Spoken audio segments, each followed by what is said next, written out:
I didn't cry at my brother's funeral. People mistook my silence for the quiet grief of a long life, the way old trees, after a century of seasons, stop shedding leaves for every passing storm.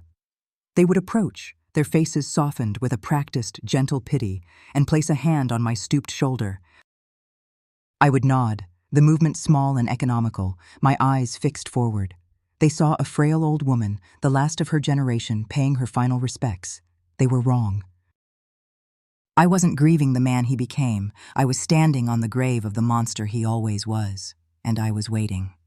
The air in the Havenwood Community Church was thick and heavy, a syrupy concoction of lilies, old wood, and the faint, dusty scent of forgotten hymns. It was a smell I hadn't breathed in over 50 years, yet my body remembered it instantly. My muscles tensed, a low, primal hum of memory vibrating through my bones. The polished oak of the pew felt unnaturally hard against my back, as if it were trying to force a posture of piety I could no longer feign. Every detail of this place was a testament to a life I had been violently ejected from, a world that had continued spinning on its axis as if I had never existed at all. In front of me, bathed in the soft, colored light filtering through the stained glass windows, was the casket. Polished cherry wood, gleaming under the electric candelabras like a luxury car. The brass handles shone with a warmth they did not deserve. It was a beautiful box, built to honor a beautiful lie. Inside lay Jacob. Or rather, the mortician's approximation of him, a waxy, placid doll wearing my brother's best suit. They had smoothed the lines of cruelty from around his mouth and brushed his silver hair into a respectable wave. They had made him look peaceful. It was the greatest fiction in a room full of them. A woman with a spray of stiff gray hair and a floral dress leaned over the back of my pew. I recognized her as Martha, a distant cousin whose entire knowledge of our family was curated from Christmas cards and town gossip. "Emma, dear," she whispered, her voice a reedy thing. "I'm so sorry for your loss. Jacob was such a pillar of this community. He'll be sorely missed." I turned my head just enough to acknowledge her, my face a carefully blank canvas. "Thank you for coming, Martha." A pillar, I thought, turning my eyes back to the casket. Yes, he was a pillar. A pillar of salt for others to look back on and turn to stone. A pillar of shadow that blotted out the sun. Martha patted my shoulder again, a gesture meant to convey a depth of feeling she couldn't possibly possess. "He's at peace now, with your mother and father." The words hung in the air between us. Peace. The idea was so absurd, so utterly alien to the reality of the man in that box, that a laugh almost bubbled up from my chest. It would have been a raw, ugly sound in this sacred space, and I swallowed it down like a shard of glass. I nodded once more, and she retreated, satisfied that she had performed her duty. My gaze drifted past the spectacle at the front, past the weeping strangers and the somber-faced minister, to the window on the far wall. It was the one I remembered most vividly from my childhood. A tall, arched pane of colored glass depicting the Good Shepherd, his face serene and beatific, cradling a small, lost lamb in his arms. The lamb's head was nestled against his chest, its glass eyes wide with a look of pure, trusting salvation.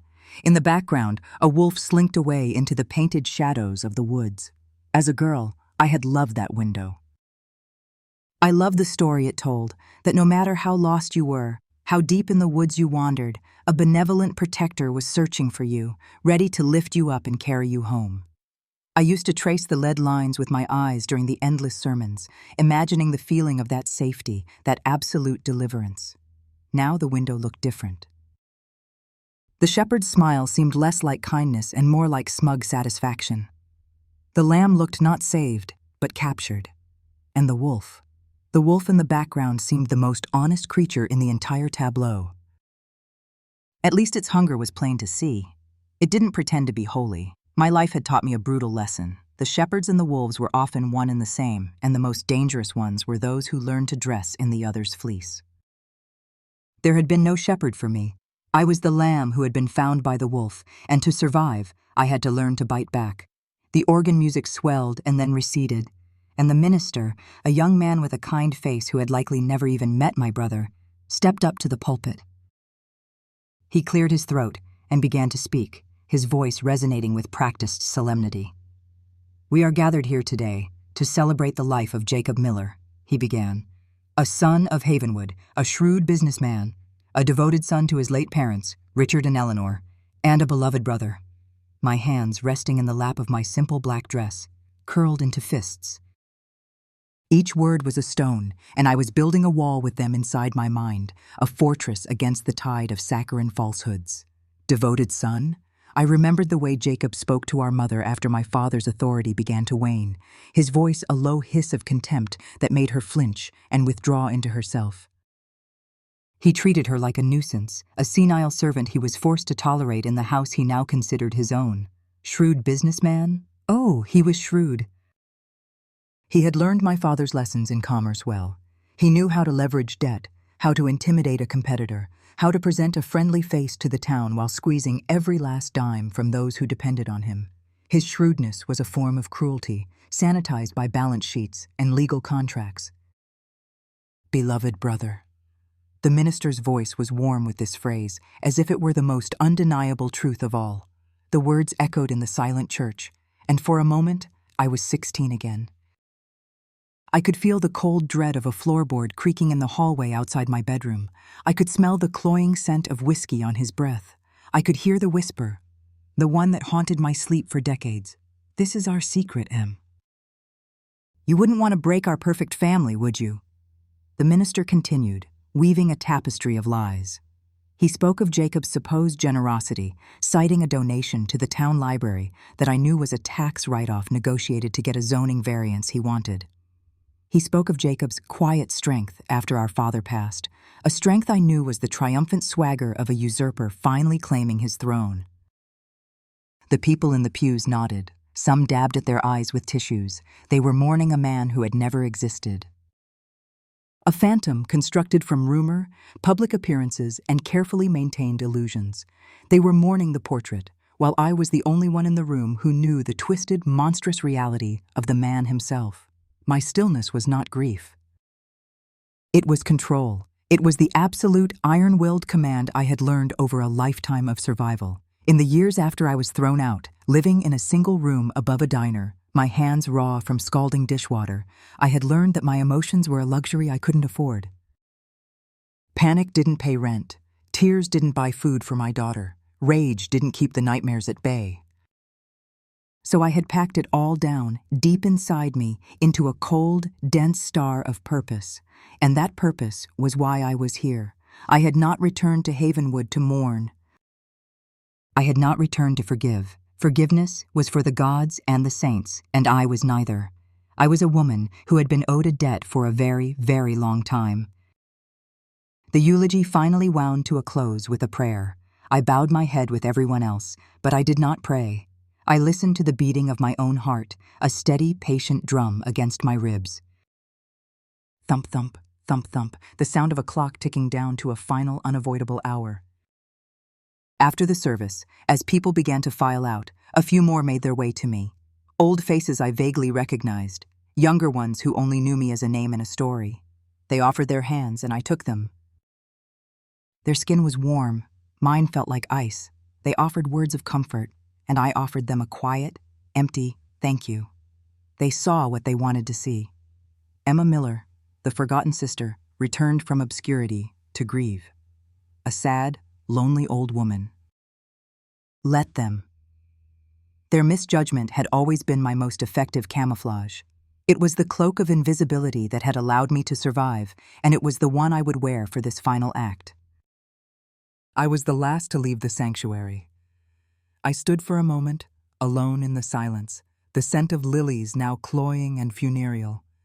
I looked at the beautiful lying box one last time. I looked at the window of the shepherd and the lamb. There was no rage on my face, no sorrow. There was only the calm, unyielding focus of a hunter who has tracked her quarry across a lifetime and now stands at the threshold of its lair. The real ceremony wasn't here, among the flowers and the weeping. It was scheduled for tomorrow. 10 o'clock, in the office of a lawyer I had never met. That was the event I had been waiting for. The reading of the will. The final testament of my father, the man who had cast me out. That was when the portrait would be set on fire, That was when the debts would be called in. I turned and walked slowly, deliberately down the aisle, my sensible shoes making no sound on the crimson runner. I did not look back. My grief had been spent 60 years ago on a cold, dark road outside of town. What I carried now was something else entirely, something heavier, something sharper.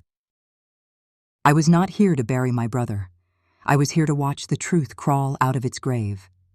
Walking out of the cool, solemn darkness of the church and into the humid haze of a Havenwood afternoon was a form of temporal whiplash. The town hadn't changed, not in the ways that mattered. The spire of the church still cast its long shadow over the town square. The clock on the courthouse was still stubbornly 5 minutes slow. The same ancient oaks lined the streets, their roots buckling the sidewalks in the exact same places I remembered from childhood. As I slowly made my way to the car, a distant relative had insisted on loaning me, a part of me, the 16-year-old girl who was still buried deep inside, expected to see familiar faces, kids on bicycles, the mailman making his rounds. But the faces were all strangers, and the world had aged along with me. My hands trembled slightly as I put the key in the ignition. I had no intention of staying, no desire to linger in this museum of my own pain, but the geography of this town was etched into my soul. I could have driven these streets blindfolded. Without conscious thought, my hands steered the car away from the highway, away from the route that led back to my quiet, orderly life in Sterling Creek. I turned onto Elm, then made a right onto Maple. And there it was, 128 Maple Street. The car slowed to a crawl, its engine a soft purr in the quiet street. The house stood there, much as it always had, like a photograph bleached by the sun. The white picket fence was still there, though the paint was peeling in places.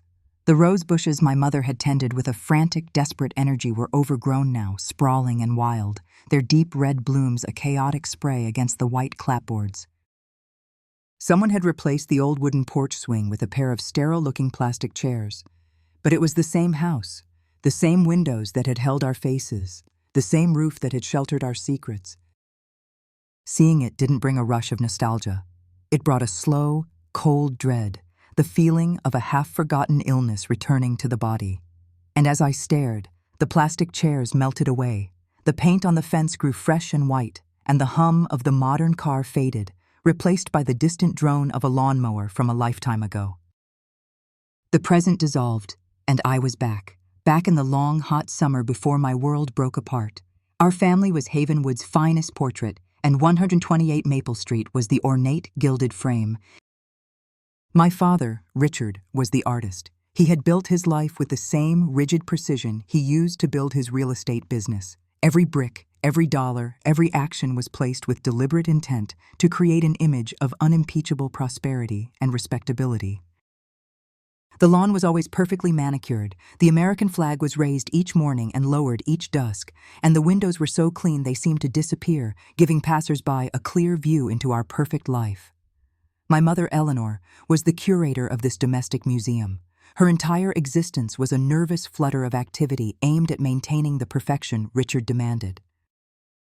She was a woman made of soft edges and quiet anxieties, her love expressed not in warm hugs, but in furiously polished silver and flawlessly ironed shirts. Her greatest fear was a disruption, a crack in the veneer, a spot on the carpet, a raised voice, an unhappy child. These were not minor inconveniences. They were existential threats to the fragile peace she policed with every fiber of her being. And Jacob was the masterpiece at the center of the exhibition. 2 years older than me, he was golden. Golden hair that fell perfectly across his forehead, a golden smile that charmed every adult he met, and a golden arm that could throw a football 60 yards and lead the Havenwood Hornets to victory. He was the living embodiment of all our father's ambitions. In him, Richard saw his own legacy perfected and magnified. Jacob was confident, popular, and moved through the world with the easy grace of someone who had never been told no. I was the shadow in the corner of the painting. The part your eyes slide over without ever truly seeing. I was quiet, bookish, and constitutionally unable to live up to the impossible, unspoken standards of the house. My straight brown hair was not golden. My quiet achievements in the classroom were not victories cheered on by the whole town. I learned early that my purpose in the Miller family was to be unremarkable, to take up as little space as possible, and to serve as a pale, uninteresting backdrop against which my brother could shine even more brightly. I remember one specific evening from that last summer. The air was thick with the scent of honeysuckle and freshly cut grass. The sun was setting in a blaze of orange and purple, and the three of us, my mother, Jacob, and I, were on the wide front porch. My mother was snipping the dead heads off her petunias with a small, nervous pair of scissors. I was trying to lose myself in a novel, the words a shield against the world. Jacob was doing nothing at all, lounging on the steps, the picture of relaxed entitlement, tossing a baseball into the air and catching it in his worn leather glove. The rhythmic thwack of the ball hitting the leather was the only sound. Then my father's car pulled into the driveway. It was a big, heavy Buick, and the sound of its engine was like a starting gun. My mother immediately stood up, her hands fluttering to her apron. "Your father's home," she said, a statement of fact that sounded like a warning. Richard Miller did not walk so much as stride. He came up the path with his briefcase in one hand and the evening paper tucked under his arm. His face was a mask of stern authority.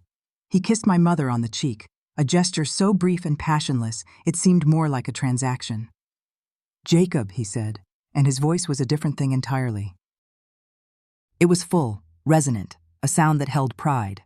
"How was practice? Coach Thompson tells me you're looking like all-state material this year." Jacob caught the ball and grinned, a flash of white teeth. "It was good, Dad. We ran the new offensive plays. Coach says my arm has never been stronger." "Excellent," Richard boomed, clapping a hand on Jacob's shoulder. The kind of casual, affirming touch he never directed at me. He looked at the trophy shelf, visible through the living room window, already crowded with Jacob's achievements. "We'll need to build another shelf soon." Then his eyes fell on me. The warmth in his voice vanished, replaced by a cool, critical tone. "Emma." I looked up from my book. "Hi, Dad." "Don't slouch," he said, his eyes flicking over my posture. "A lady sits up straight. Have you finished your summer reading list? Your English grade was a B+. Millers get A's." It wasn't a question. It was a judgment. The B+ I had been proud of was instantly rendered a failure. Before I could even respond, my mother jumped in, her voice light and anxious. "Now, Richard, a B+ is a very good grade. Her teacher said she has a real flair for writing." My father grunted, a sound of dismissal. "Flair doesn't get you into a good college. Discipline does." He turned his back on me, his attention already returning to his son. "Jacob, after dinner, I want to go over those scholarship applications with you. We need a strategy." In that single exchange, our entire world was laid bare. Jacob's successes were celebrated as family triumphs. My achievements were personal failings. My mother's defense of me was so weak, so terrified of provoking my father's displeasure, that it felt more like an apology for my very existence. I looked down at the page of my book, but the words had blurred. A familiar hot shame crept up my neck. I felt Jacob's eyes on me. I didn't have to look up to know the expression on his face. It would be a small, secret smirk of triumph. He loved these moments. He thrived on the disparity, on the constant casual reinforcement of his superiority. Later that evening, the performance continued at the dinner table. My mother served pot roast, my father's favorite. The conversation was a monologue, with Richard holding forth on town politics and Jacob interjecting with stories from his day, stories in which he was always the hero, the victor, the center of the universe. My mother would murmur encouragement, "Oh, that's wonderful, dear," while I ate in silence, mastering the art of invisibility. I was clearing the plates when Jacob came up behind me on his way to the living room. As he passed, his hand brushed against my back, a touch that lingered a fraction of a second too long. Then, his foot accidentally hooked around my ankle. I stumbled, and a plate slipped from my grasp, shattering on the polished linoleum floor. The sound was like a gunshot in the quiet house. My father's head snapped up from his newspaper. "Emma." "For God's sake, can't you do a simple chore without being clumsy?" "It was an accident," I mumbled, my face burning as I knelt to pick up the sharp pieces. "Sorry, Em," Jacob said from the doorway, his voice dripping with false sincerity. "My fault." I guess I wasn't looking where I was going. He gave a charming, apologetic shrug that was directed at my father. "Watch where you're going then, son," Richard said, his tone mild, already forgiving. His gaze returned to me, hard and accusing. "Well, get a dustpan, and be more careful next time." My mother scurried in from the living room, wringing her hands. "Oh, my good plate. Don't cut yourself, Emma. Let me." As she fussed over the broken china, I looked up. Jacob was still standing in the doorway, and for a fleeting moment, his mask dropped. The charming apology was gone, replaced by a look of cold, satisfied amusement. He had done it on purpose. He had made me look foolish and clumsy, had triggered our father's anger and our mother's anxiety, all with a single, deniable movement, and he was enjoying it. It was a power play, a small act of sabotage to remind me of my place. I was the family scapegoat, the designated failure upon whom all minor frustrations could be safely vented. He looked at me, held my gaze for a beat, and then the charming mask slipped back into place as he turned and disappeared into the living room. That night, as I lay in my bed, I retreated to the only place I felt truly safe, the world inside my own head. My room was my sanctuary. It had a window that looked out onto the quiet backyard, a bookshelf filled with friends who lived on paper, and a door that I could close. I would lie there for hours, listening to the sounds of the house settling around me. The muffled drone of the television from downstairs, the low murmur of my parents' voices from their bedroom, my father's declarative, my mother's conciliatory, the creak of the floorboards as they moved about. I always listened for one sound in particular, the heavier tread of my brother's footsteps in the hallway. I would listen for his door to open and close, a signal that he was finally in his own room for the night. Only then could I begin to truly relax. Only then did the knot of tension in my stomach begin to loosen its grip. On that particular night, I listened as always. I heard my parents' door close. The house fell into a deeper quiet. I waited, holding my breath, for the final sound, the click of Jacob's door. But tonight, it didn't come. I heard the floorboards in the hall creak, a slow, deliberate sound, and then they stopped. Right outside my room. My sanctuary was about to be breached. The door was closed, but it wasn't locked. We didn't have locks on our bedroom doors. In the perfect house on Maple Street, there was no need for them. There were no secrets to hide. There was no danger to keep out. The silence was the worst part. After the footsteps in the hallway stopped, a new kind of quiet descended on the house. It wasn't the peaceful, sleepy quiet of a family at rest. It was a held-breath silence, a predator's stillness before the pounce. I lay in my bed, my body rigid under the thin summer sheet, my ears straining. Every sound was magnified into a threat. The low, electric hum of the refrigerator downstairs seemed to pulse with a malevolent energy. The rustle of leaves outside my window sounded like whispers. The house, my home, the only world I had ever known, suddenly felt alien and menacing, as if the very walls were conspiring against me. I squeezed my eyes shut, praying, not to God. He always felt distant in this house, a figure reserved for Sunday mornings, but to the simple childish hope that if I wished hard enough, the presence outside my door would simply vanish. Go away, go away, go away. The words became a frantic, silent mantra, a desperate beat against the inside of my skull. Then came the sound that ended all hope, a small, metallic click. It was infinitesimally quiet, yet it exploded in my mind like a cannon shot. The sound of the old brass doorknob turning. My breath hitched in my throat, trapped in a knot of pure, cold terror. The door didn't swing open. It moved inward with a slow, deliberate whisper, a sigh of displaced air. It was a sound of absolute confidence, of someone who had no fear of being caught. He didn't speak. He just stood there, a tall, broad shape in the doorway, backlit by the dim, yellowy glow of the hallway nightlight. I couldn't see his face, couldn't make out his features. He was a perfect silhouette, a human-shaped hole cut out of the world. My brother Jacob was gone, and in his place was this dark, featureless specter. My mind, scrambling for a rational explanation, offered up a series of frantic, useless possibilities. He's sleepwalking. It's a prank. He thinks this is the bathroom. But my body knew the truth. My blood ran cold, a glacial tide rushing through my veins, and my limbs turned to lead. I was paralyzed, pinned to the mattress not by any physical force, but by the sheer, unadulterated weight of my own fear. He stepped inside. The movement was fluid, unhurried. He closed the door behind him, and the latch clicked again, this time with a dreadful finality. The sound of a cage being locked from the inside. The faint light from the hallway was gone, plunging the room into a deeper darkness, broken only by the pale moonlight filtering through my window. For a moment, he was just a darker shadow in a room of shadows. My heart hammered against my ribs, a frantic bird beating its wings against a cage. I opened my mouth to scream, but no sound came out. My throat had closed up, sealed tight with terror. He moved toward the bed.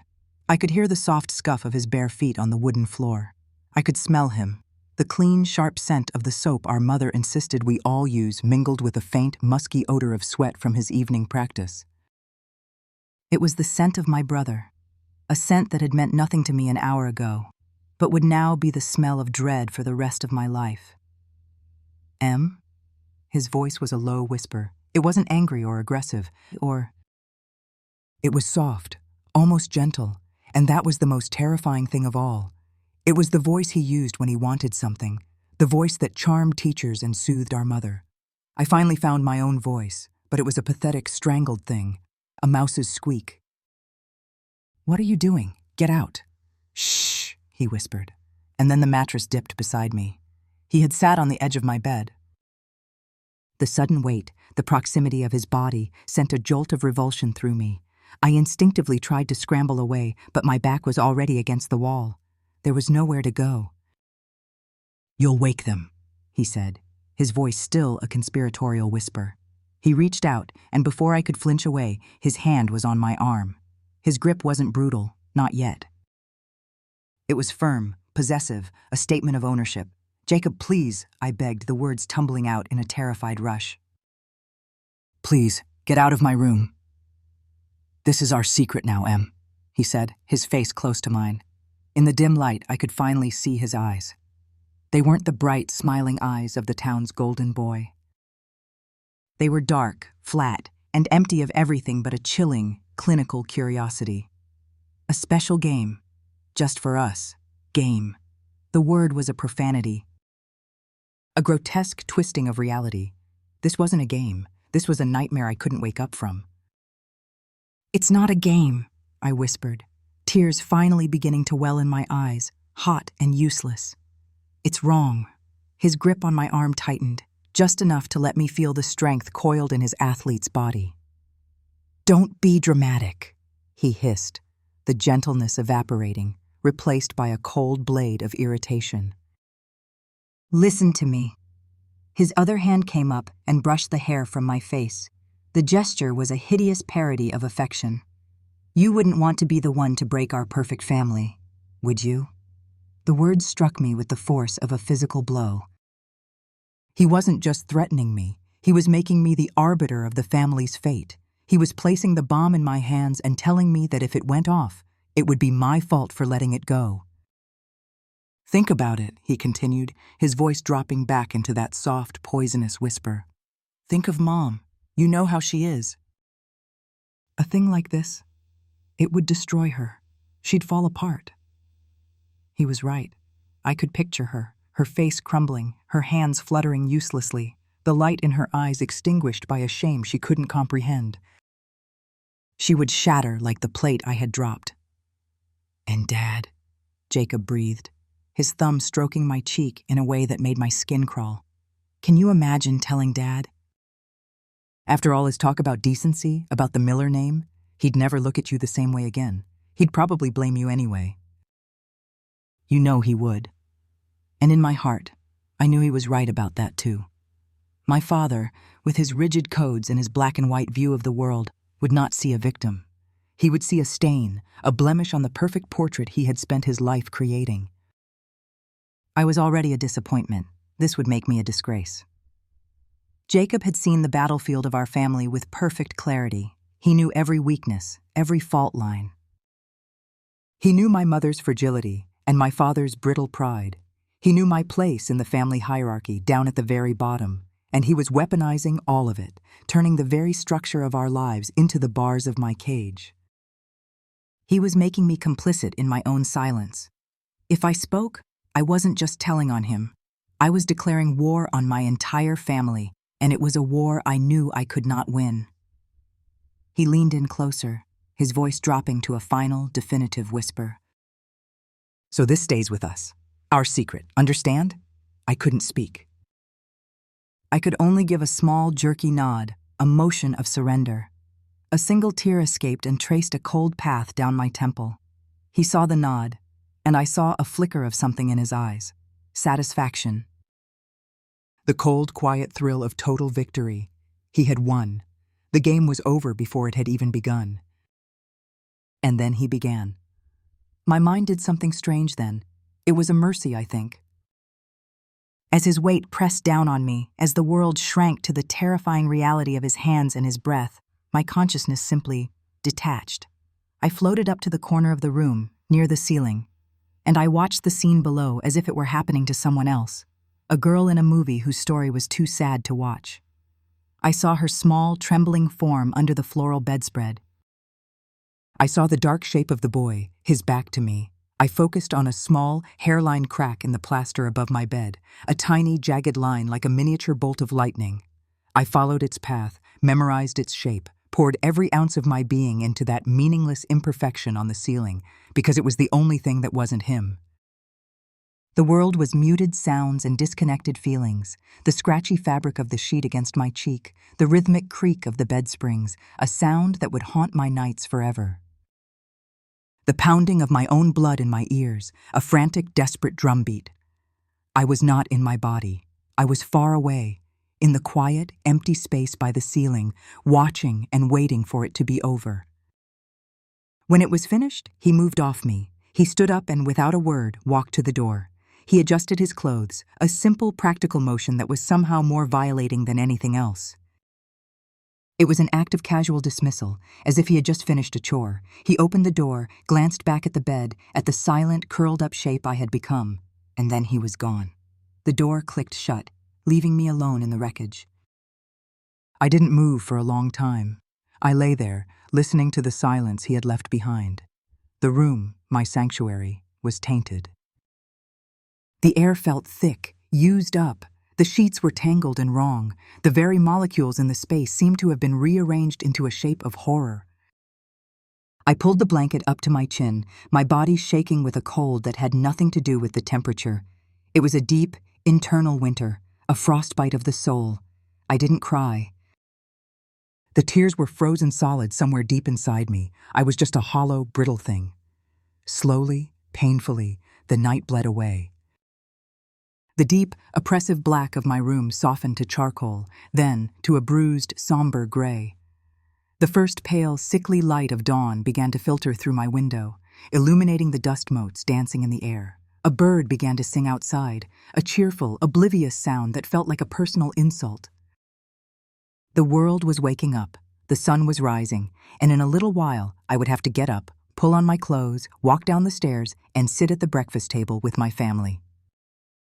I would have to look at my mother's anxious face and my father's stern one, and I would have to look at him, my brother, and pretend that the world was the same as it was yesterday.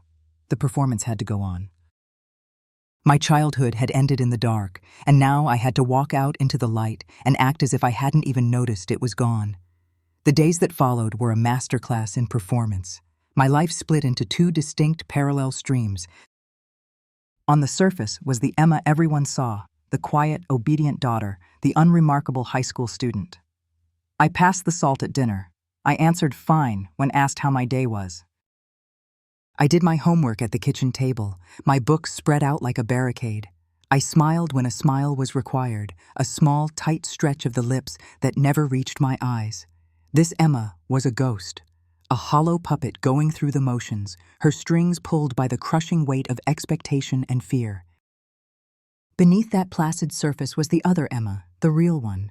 This Emma lived in a state of constant humming vigilance. Every creak of the floorboards, every unexpected footstep in the hall sent a jolt of ice-cold adrenaline through my veins. The house, once a familiar comfort, had transformed into a hostile landscape of choke points and blind corners. I learned to map my brother's movements by sound alone, to anticipate his moods, to make myself as small and invisible as possible. Sleep offered no escape. It was a treacherous country I entered each night, filled with shadowy figures and doors that wouldn't lock. I would wake up in the pre-dawn darkness, my heart hammering against my ribs, the sheets tangled around my legs, the ghost of his presence still lingering in the air. The monster was no longer just a nighttime visitor. His victory had emboldened him. He didn't need the cover of darkness anymore. The threat was constant, woven into the fabric of our daylight hours.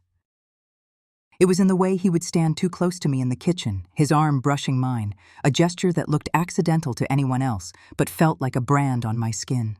It was in the way he would look at me across the dinner table, a slow, knowing smirk that said, "I own you." It was in the things he would whisper as he passed me in the hall, vile, possessive things, his voice so low that only I could hear. The secret was a living, breathing entity that followed me everywhere, its foul breath on the back of my neck. After several weeks of this relentless psychological siege, something inside me began to fray. The constant fear, the lack of sleep, the profound, suffocating loneliness. It was a poison, and it was killing me from the inside out. The puppet strings were stretching thin. I found myself staring into space for long periods, my food untouched on my plate. I started jumping at the slightest sound. Once my mother placed a hand on my shoulder from behind, and I flinched so violently I knocked over a glass of milk, earning a sharp rebuke from my father for being so high-strung. The breaking point came on a Tuesday afternoon. The night before had been particularly bad. I had tried to fight back, a pathetic, silent struggle that had only seemed to amuse him. I was left with a deep, throbbing ache in my shoulder where he had gripped me, and a fresh layer of terror coating my soul. The next day, I walked through school in a daze. The voices of my teachers, the chatter of my classmates, it was all a distant, meaningless buzz. The only reality was the secret, and its weight had become too heavy for me to carry alone. A desperate, suicidal spark of hope ignited in the darkness. My mother. She was my last chance. My father was a mountain of judgment I dared not approach. Jacob was the monster, but my mother was a woman. She was my creator. Surely somewhere beneath her anxious, fluttering exterior there was a core of maternal instinct, a fierce, protective love that I could appeal to. Surely she would not let this happen to her own daughter. The hope was a thin, fragile thing, but it was all I had. I chose my moment with the precision of a strategist planning a final, desperate assault. It was just after 4 o'clock. My father was still at his office. Jacob was at football practice, his absence a blessed, temporary reprieve that made the house feel safe enough to breathe in. I found my mother where I knew she would be, in the kitchen, standing at the sink. The kitchen was her kingdom. It was a warm, bright room that always smelled of baking bread or lemon polish. It was the heart of the home, the one place where she seemed truly in command. She was washing the lunch dishes, her back to me, humming a faint, off-key tune. The afternoon sun streamed through the window above the sink, illuminating her in a halo of golden light. She looked so normal, so maternal. For a heart-stopping moment, my courage failed me. I could just turn around, go back to my room, and nothing would change. But the memory of the night before, of his cold eyes and the pain in my shoulder, pushed me forward. I couldn't survive another night. I couldn't. "Mom?" My voice was a reedy whisper, swallowed by the sound of running water. She didn't hear me. I took a breath and tried again, louder this time. "Mom!" The humming stopped. Her shoulders stiffened almost imperceptibly. She knew, with that finely tuned emotional radar of hers, that this was not a simple question about dinner. This was a disruption. But she did not turn around. She kept her eyes fixed on the sudsy water, her hands still moving, washing a plate she had already cleaned. "What is it, Emma?" Her voice was tight. I walked further into the room, stopping a few feet behind her. My heart was a wild, frantic drum. "Mom, something's wrong. The dishwasher is making that noise again," she said quickly. A desperate deflection. "I'll have to call the repairman." "No," I said, my voice trembling. Not that. It's about Jacob. Her hands stopped moving. They rested on the edge of the sink, her knuckles white. The water continued to run, a rushing, wasteful sound that filled the sudden, tense silence.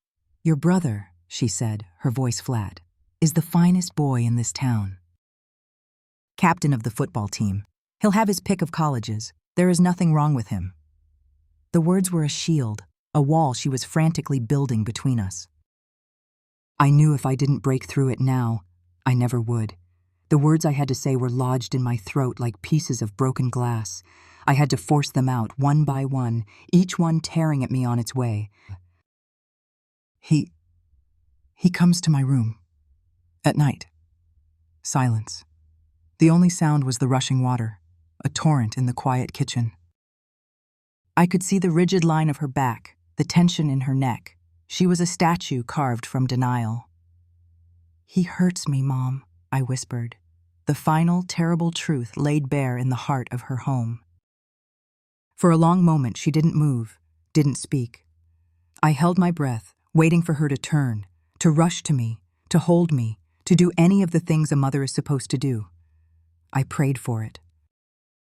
When she finally spoke, her voice was not the voice of my mother. It was the voice of a stranger, thin and sharp and terrifyingly cold. Don't say such ugly things, Emma. She still hadn't turned around.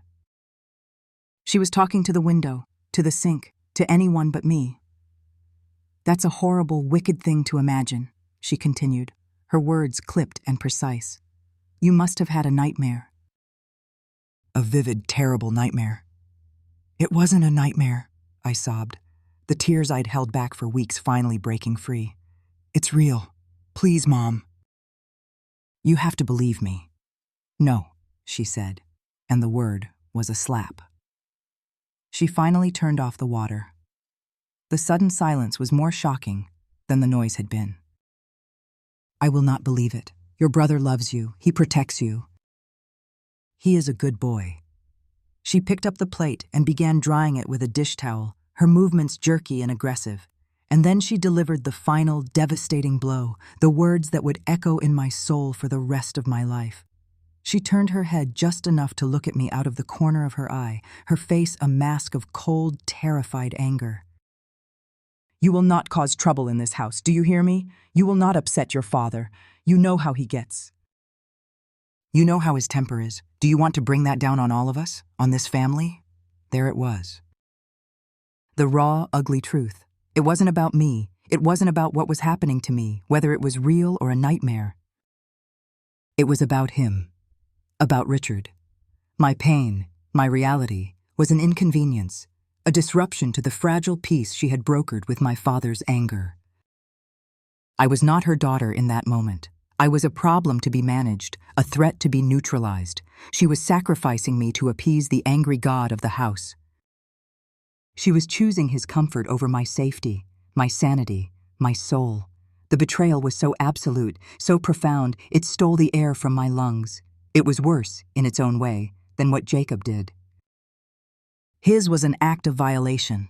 This was an act of abandonment. He was the monster, but she was the one who was unlocking the cage and walking away. I stood there, frozen, the tears drying on my face.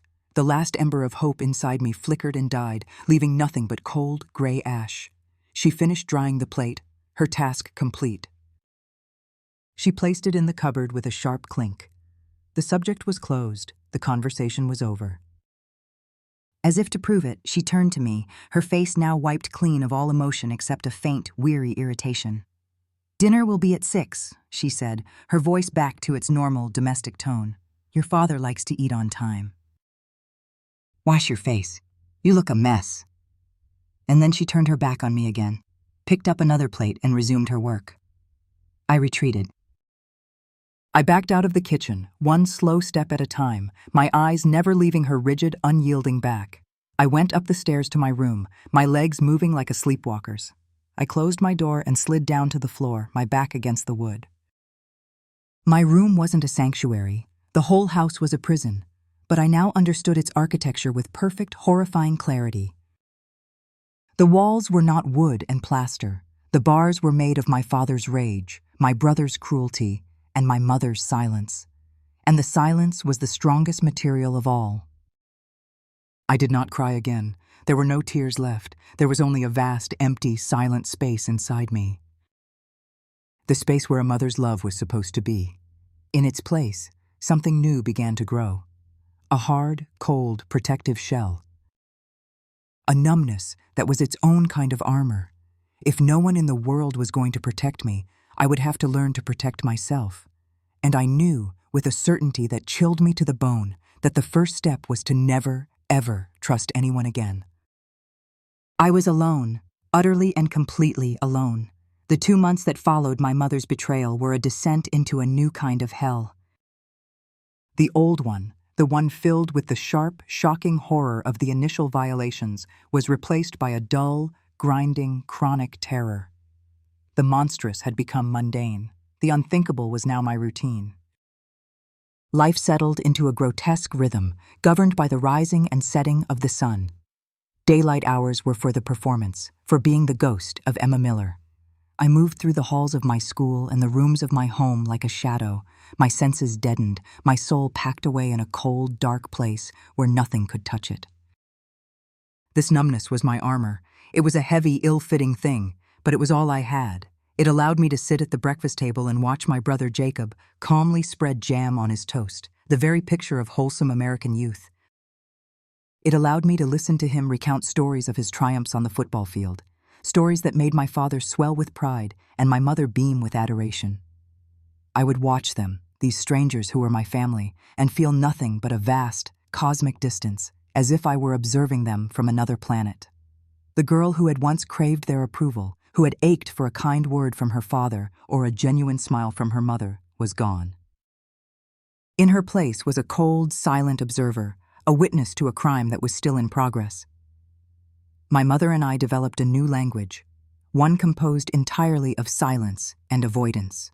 We orbited each other like two celestial bodies with opposing magnetic poles, never touching, never truly connecting. She would ask, "Do you need your laundry done?" And I would answer, "It's fine." She would place a plate of food in front of me, and I would move the food around with my fork until it was cold. Her eyes, when they chanced to meet mine, were filled with a brittle, fearful brightness, the look of someone staring at a problem they prayed would simply disappear. She had made her choice that day in the kitchen.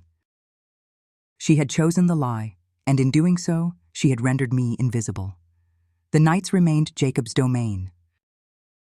He came and went from my room as he pleased, with the casual entitlement of a landlord entering a tenant's apartment. The fear was no longer a sharp, piercing thing. It was a dull, constant ache in my bones. I learned to dissociate, to send my mind away to the far corners of the room, to the crack in the ceiling, to the world outside my window. I would focus on the sound of the wind in the trees, on the distant bark of a dog, on anything other than the reality of his presence.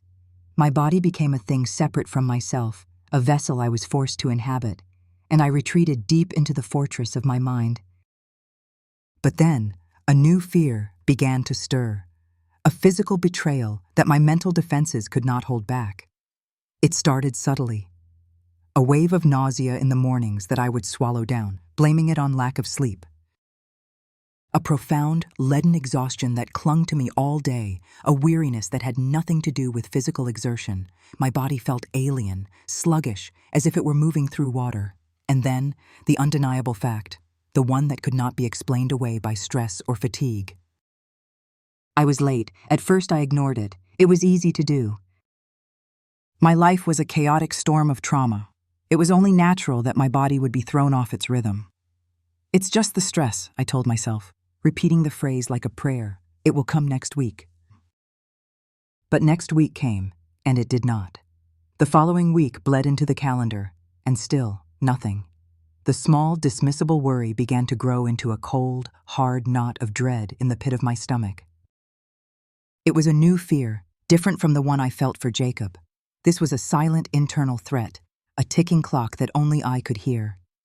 The moment of horrifying certainty arrived on a Wednesday in the stale, chalk-dusted air of my afternoon health class. Mrs. Davison, a woman with a kind face and earnest eyes, was talking about the human reproductive system. Her voice was a low, clinical drone, and I was staring out the window, my mind a million miles away. Then I heard a phrase that cut through my apathy like a shard of glass. Basia. And of course, one of the earliest and most reliable signs of pregnancy is a missed menstrual period, often accompanied by morning sickness and fatigue. The world stopped. The drone of Mrs. Davison's voice, the shuffle of papers, the cough from the back of the room, it all faded into a deafening roar in my ears. Her words hung in the air, spelling out a truth so monstrous my mind had refused to form it. Missed period. Morning sickness, fatigue. It was a checklist of my last few weeks.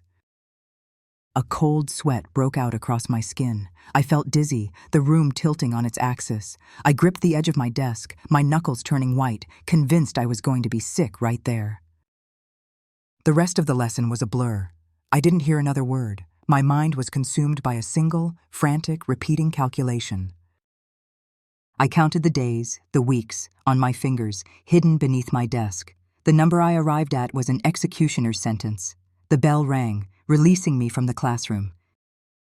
I moved like an automaton, gathering my books, my body acting on instinct.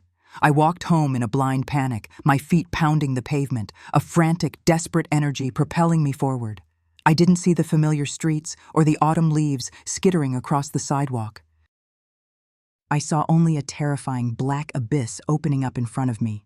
I burst through the front door of my house, ignoring my mother's startled "Emma" from the living room. I flew up the stairs, my breath coming in ragged, panicked gasps. I ran into the upstairs bathroom and locked the door, the click of the lock a small, pathetic sound against the enormity of my terror. The bathroom was a small, sterile white room. The fluorescent light above the mirror hummed, casting a cold, unforgiving glare. I leaned against the door, my chest heaving, and stared at my reflection. The girl in the mirror was a stranger. Her face was pale and gaunt, her eyes wide with a terror that looked like madness. There were dark, bruised-looking circles beneath them, a testament to weeks of sleepless nights. This was not Emma Miller. This was a haunted creature, a cornered animal. I reached out and touched the cold glass, my fingertips leaving a small, cloudy print over the face of the stranger who was me. I fumbled in my school bag, my hands shaking so violently I could barely work the zipper. I pulled out the small pocket calendar I used to keep track of my assignments. My fingers, slick with sweat, traced back through the weeks. There it was, in stark, undeniable ink. A lifetime ago. The math was simple. The conclusion was inescapable. A wave of vertigo washed over me. I gripped the edges of the porcelain sink, the cold seeping into my fingers, anchoring me as the white-tiled room spun around me. A scream built in my chest. A huge, silent bubble of pure, undiluted horror. It clawed its way up my throat, but I clamped my jaw shut, stifling it. I could not make a sound. Sound was a luxury I couldn't afford. Sound would bring my mother to the door. Sound would shatter the fragile, lying peace of this house. My eyes fell from my own terrified face to my body. I looked down at my stomach, flat beneath my school blouse. It looked the same as it always had, but it wasn't. It was a tomb. It was a vessel. The secret, the ugly, violent secret I had been forced to carry in my mind, had now taken root in my flesh. It was a parasite, a living, growing testament to his sin, and it was feeding on me, stealing my life, growing stronger every day inside my own body. My body. The one thing I thought I still possessed, the last sovereign territory of myself, had betrayed me. It had become a prison for the evidence of his crime. The silent scream inside me finally subsided, replaced by a frantic, spiraling panic.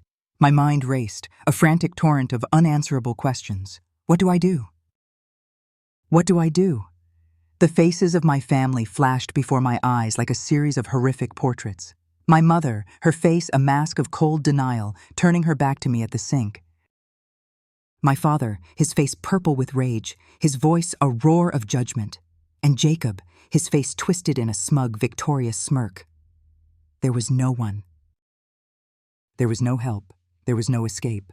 Before, the secret was a ghost a memory I could try to suppress, a wound I could hide. But this was different. This secret grew. This secret had a body. This secret had a deadline. In a few short months, my body would become a public proclamation of the thing I could not speak. The performance would become impossible. My carefully constructed numbness would be stripped away, leaving me raw and exposed to the world. The strength went out of my legs. I slid down the cold, unforgiving tile of the wall until I was huddled on the floor, my arms wrapped around my stomach as if I could physically contain the horror growing there. I was trapped. Trapped in this house, trapped in this family, and now, irrevocably, trapped inside my own body. The path ahead, which had once seemed a long, empty road, now narrowed to a single terrifying point. I could not hide this. I could not wish it away. I would have to speak the secret aloud.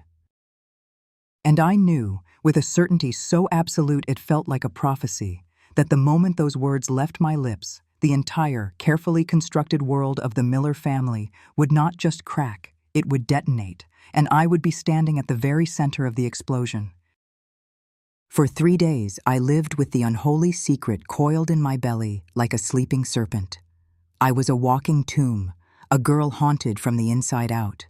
The world had taken on a sharp, unreal quality, as if I were watching it through a warped piece of glass. The cheerful chatter in the school hallways, the drone of my teachers, the placid face of my mother as she set the dinner table. It was all part of a play whose script I no longer understood. I was an unwilling actor in the final act, and I knew, with a certainty that was a cold, hard stone in my gut, that the curtain was about to fall. Every twinge of nausea was a fresh wave of panic. Every meal I forced past the lump in my throat felt like a betrayal of myself, a feeding of the parasitic life that was inextricably linked to my brother's sin. Jacob himself seemed oblivious. He moved through our lives with the same breezy, confident arrogance as always, flush with the recent victory of the season's opening football game. He would catch my eye and wink, a casual proprietary gesture that now sent a bolt of pure white-hot hatred through me. The hatred was a new feeling, and it was terrifying. It was an active, energetic thing in a soul that had become almost entirely numb. He had no idea of the catastrophe he had set in motion. He had planted a time bomb, and I was the one left to listen to it tick.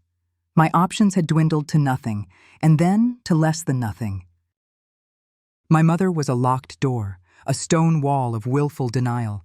There was only one person left, one final, terrifying, desperate appeal to be made. My father. The thought of confronting him was paralyzing. Richard Miller was the god of our small universe, a stern, Old Testament deity of judgment and wrath.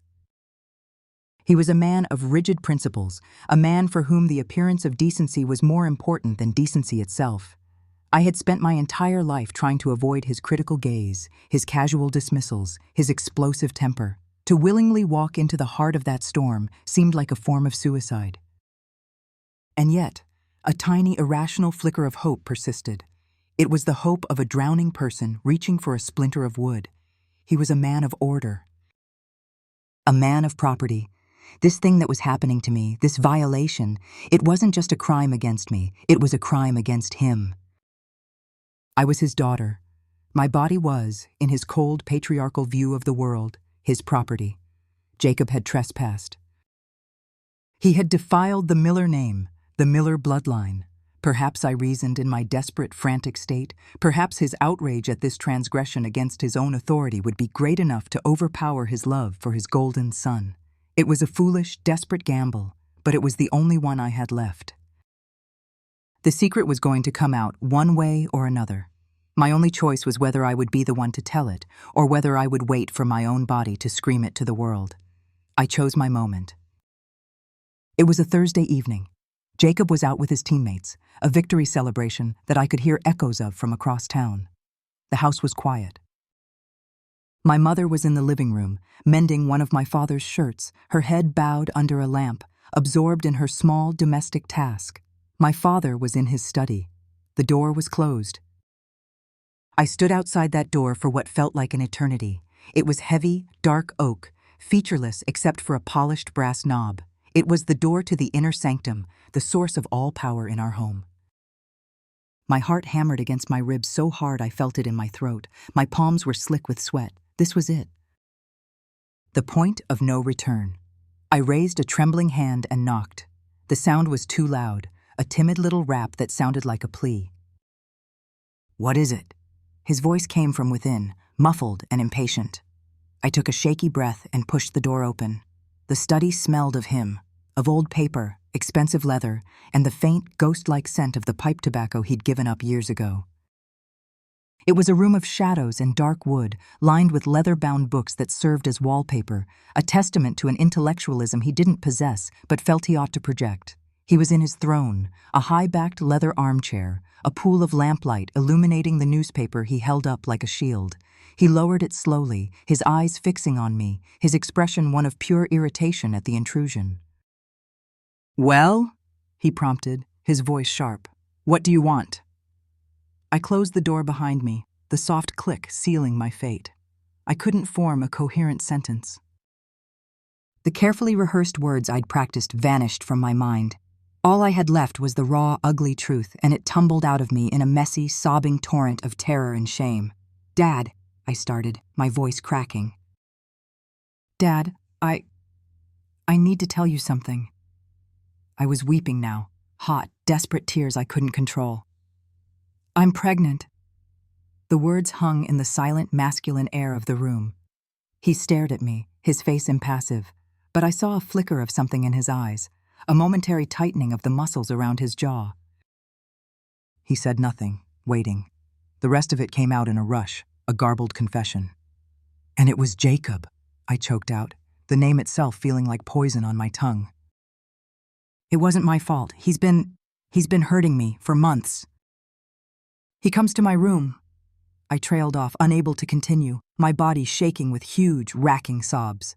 I stood before him, utterly broken, a 16-year-old child confessing a horror beyond his comprehension, praying for a miracle, for a father to finally emerge from the cold shell of the man in the chair. For a single silent moment, he just stared. His face was a blank mask, and in that terrifying stillness, I saw my last hope die. I saw the calculation in his eyes. I saw him weighing the truth of my words against the beautiful, perfect lie of his life. And I saw the lie win. Then the stillness shattered. He didn't speak. He moved. With a sudden, violent motion, he slammed the flat of his hand down on the small table beside his chair. The newspaper flew into the air, and a heavy glass ashtray jumped and skittered across the wood, crashing to the floor. The sound was an explosion in the quiet room. "Liar!" The word was a roar, a physical force that made me flinch back. He surged to his feet, and the man in the chair was gone, replaced by a figure of pure, terrifying rage. His face, which had been a placid mask moments before, was now a dark, mottled purple. His eyes bulged. "You tramp!" he bellowed, taking a step toward me. I stumbled backward, my hand flying to my mouth. "You go out. You let some filthy boy from the gutter get you into trouble, and now you have the gall, the audacity, to come in here and blame your own brother?" He was shaking with fury, his finger jabbing at the air, pointing at me as if I were a piece of filth. "You think I'm a fool? You think I don't see what this is? You've always been jealous of him. Always. And now you've cooked up this disgusting, wicked story to cover your own shame, to try and drag him down with you." His logic was a monstrous, twisted thing, but in his world, it was the only thing that made sense. To believe me would be to admit that his perfect son was a monster, that his perfect family was a sham, that his entire life was built on a foundation of rot. It was easier to believe I was a whore. It was simpler to cast me out. "No," I sobbed. "No, Dad, it's the truth, I swear." "Do not call me that," he roared, closing the distance between us. He grabbed my upper arm, his fingers digging into my flesh like talons of steel. The pain was sharp, shocking. "You will not speak his name. You will not spread this poison in my house." He began to drag me from the room, his grip like iron. I stumbled, my feet catching on the edge of the thick oriental rug. "Dad, please. Please, listen to me." He yanked me through the doorway and into the living room. From the corner of my eye, I saw a movement. My mother was on her feet, her mending fallen to the floor. Her face was a pale, bloodless mask of absolute horror. Her hands were pressed against her mouth, and her eyes were wide. She saw him dragging me. She heard my pleas. She opened her mouth, but all that came out was a small, choked whimpering sound, the cry of a dying animal, and she did nothing.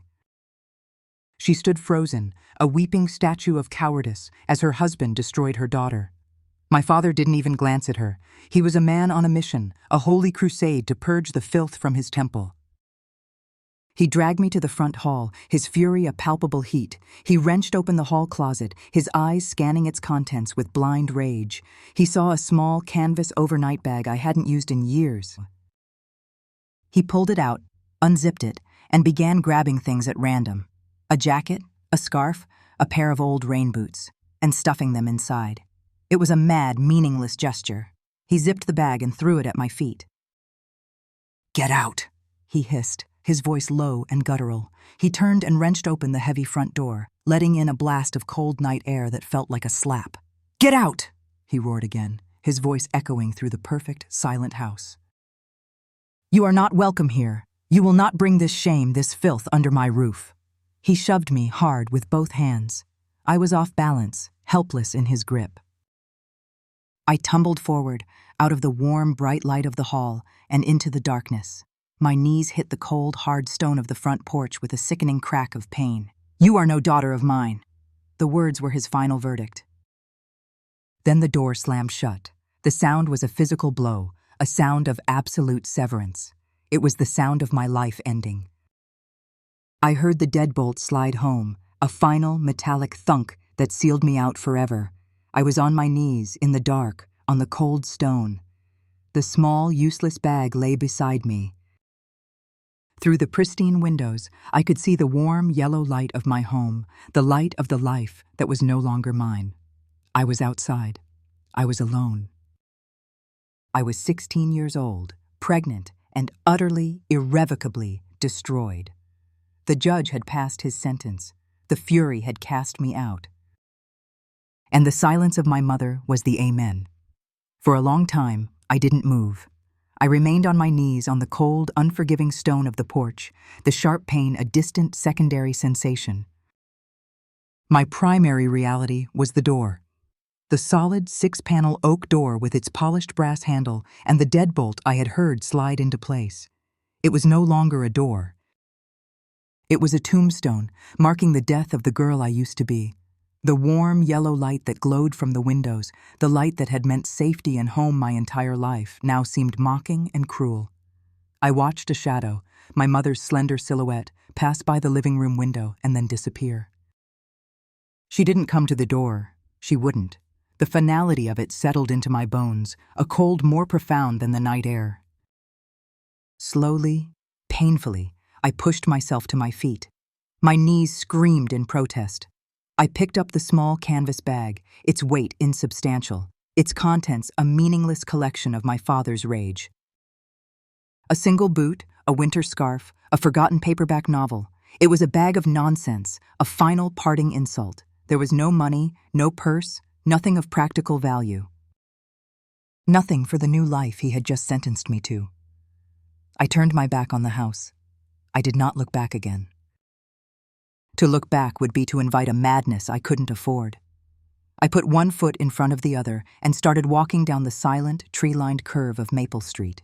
Each house I passed was a small, glowing diorama of a life I no longer had access to. The Thompsons' house, with the bicycle left on the lawn. The Garcia's house, where the television flickered blue through the curtains. These were the homes of my neighbors, my classmates, people who knew me as Emma Miller. But Emma Miller was gone. In her place was this specter, this outcast, a 16-year-old ghost haunting the quiet streets of her own life. My aimless shuffle soon found a desperate magnetic pull, away. My only coherent thought was to put as much distance as possible between myself and that house, that door, that life. My feet carried me past the town square, past the darkened windows of the library where I had spent so many happy hours, and toward the main road, the one that led out of Havenwood and into the vast, indifferent darkness of the rest of the world. The transition from the quiet residential streets to the shoulder of the state highway was a brutal shock to the senses. The world became a roaring, rushing chaos. Cars and massive semi-trucks thundered past, their headlights cutting through the darkness like searchlights, blinding me for a moment before plunging me back into gloom. The wind from their passage was a physical blow, a violent shove that threatened to send me sprawling into the ditch. The air was thick with the smell of diesel and hot rubber. The world was no longer a town. It was a loud, fast, dangerous machine, and I was a small, soft thing in its path, utterly insignificant. The night stretched into an eternity. The initial shock and adrenaline began to wear off, replaced by a deep, seeping cold that found its way through my thin coat. My feet, clad in simple school shoes, began to ache, then to burn. I walked and walked, my only purpose to keep moving, because to stop felt like it would be to die. I was no longer walking away from Havenwood. I was walking into nowhere. Dawn arrived not as a gentle promise, but as a slow, merciless unveiling of my wretchedness. The sky turned from black to a bruised, washed-out gray, and the world took on a stark, unforgiving clarity. And with the light came a new torment, a hunger so sharp and gnawing it felt like a wild animal was clawing at the inside of my stomach. I hadn't eaten since lunch the day before, a lifetime ago. I stumbled into the first small town I came to, a dreary little place with a single main street. My eyes, against my will, were drawn to the windows of a small diner. I could see people inside, drinking coffee, eating plates of eggs and bacon. The smell of frying bacon drifted out, and it was the most exquisite torture I had ever known. My stomach cramped violently, and I had to lean against a wall, my head spinning. I had nothing. No money. No one. A little further down the street was a small market, its bins of produce set up outside on the sidewalk. A pile of red apples gleamed in the morning sun. I stared at them, my mouth watering. I had never stolen anything in my life. The very idea was anathema to the girl I had been raised to be, the girl who followed the rules and feared disapproval above all else. But that girl was dead. This new girl, this desperate, hungry creature, was governed by a different set of laws. I walked past the stand, my heart hammering. Then I turned, and in a clumsy, panicked motion, my hand shot out and grabbed an apple. I didn't even check to see if anyone had noticed. I just turned and fled, half walking, half running down the street, my stolen prize clutched in my hand. I didn't stop until I was 2 blocks away, hidden in a small, forgotten alleyway. I leaned against the cold brick wall, my breath coming in ragged gasps, and took a bite. The apple was crisp and sweet, the juice running down my chin. And with every bite came a wave of hot, bitter shame. "This is who you are now," a voice in my head whispered. "A thief." "A tramp. Your father was right." The next few days blurred into a single, seamless nightmare of exhaustion and fear. I learned the brutal calculus of homelessness. I learned that bus stations, with their hard plastic benches and the smell of disinfectant and despair, offered a temporary roof, but no rest.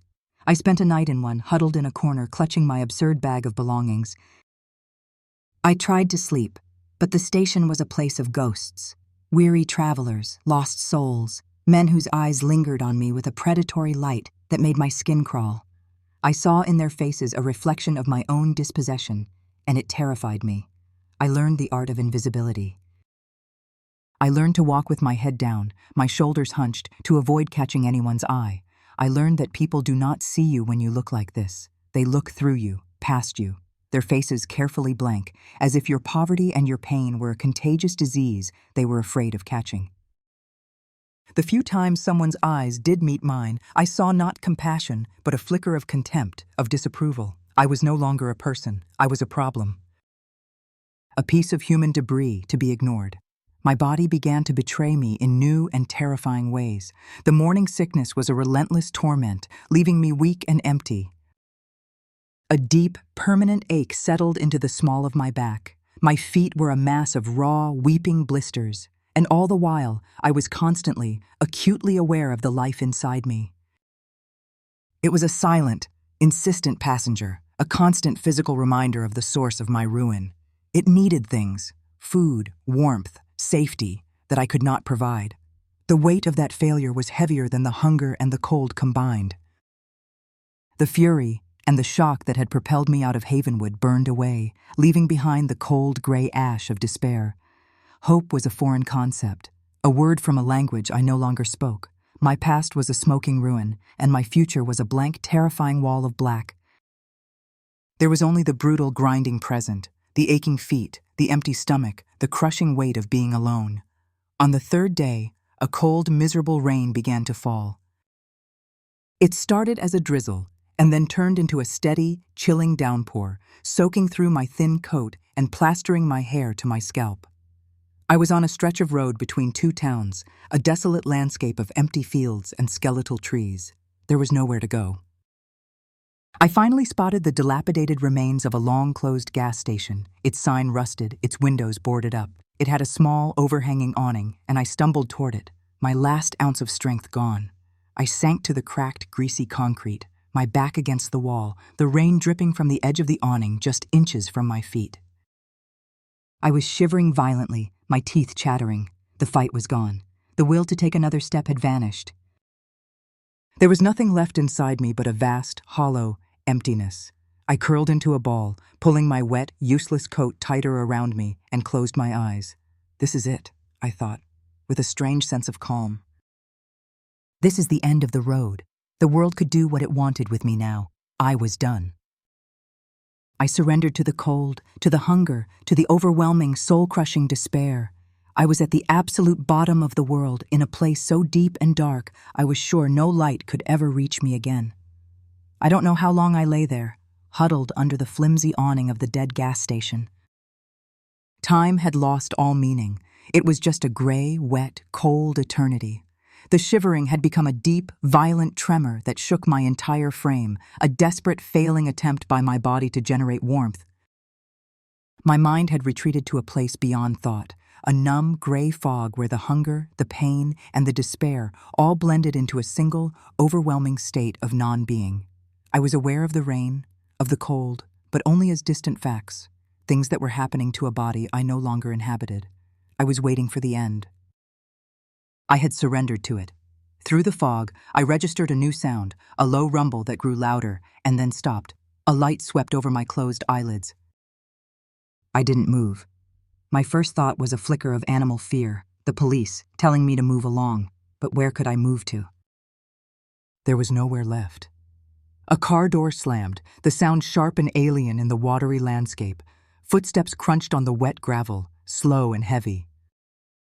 They stopped right in front of me. I braced myself for a rough voice, a kick to my ribs.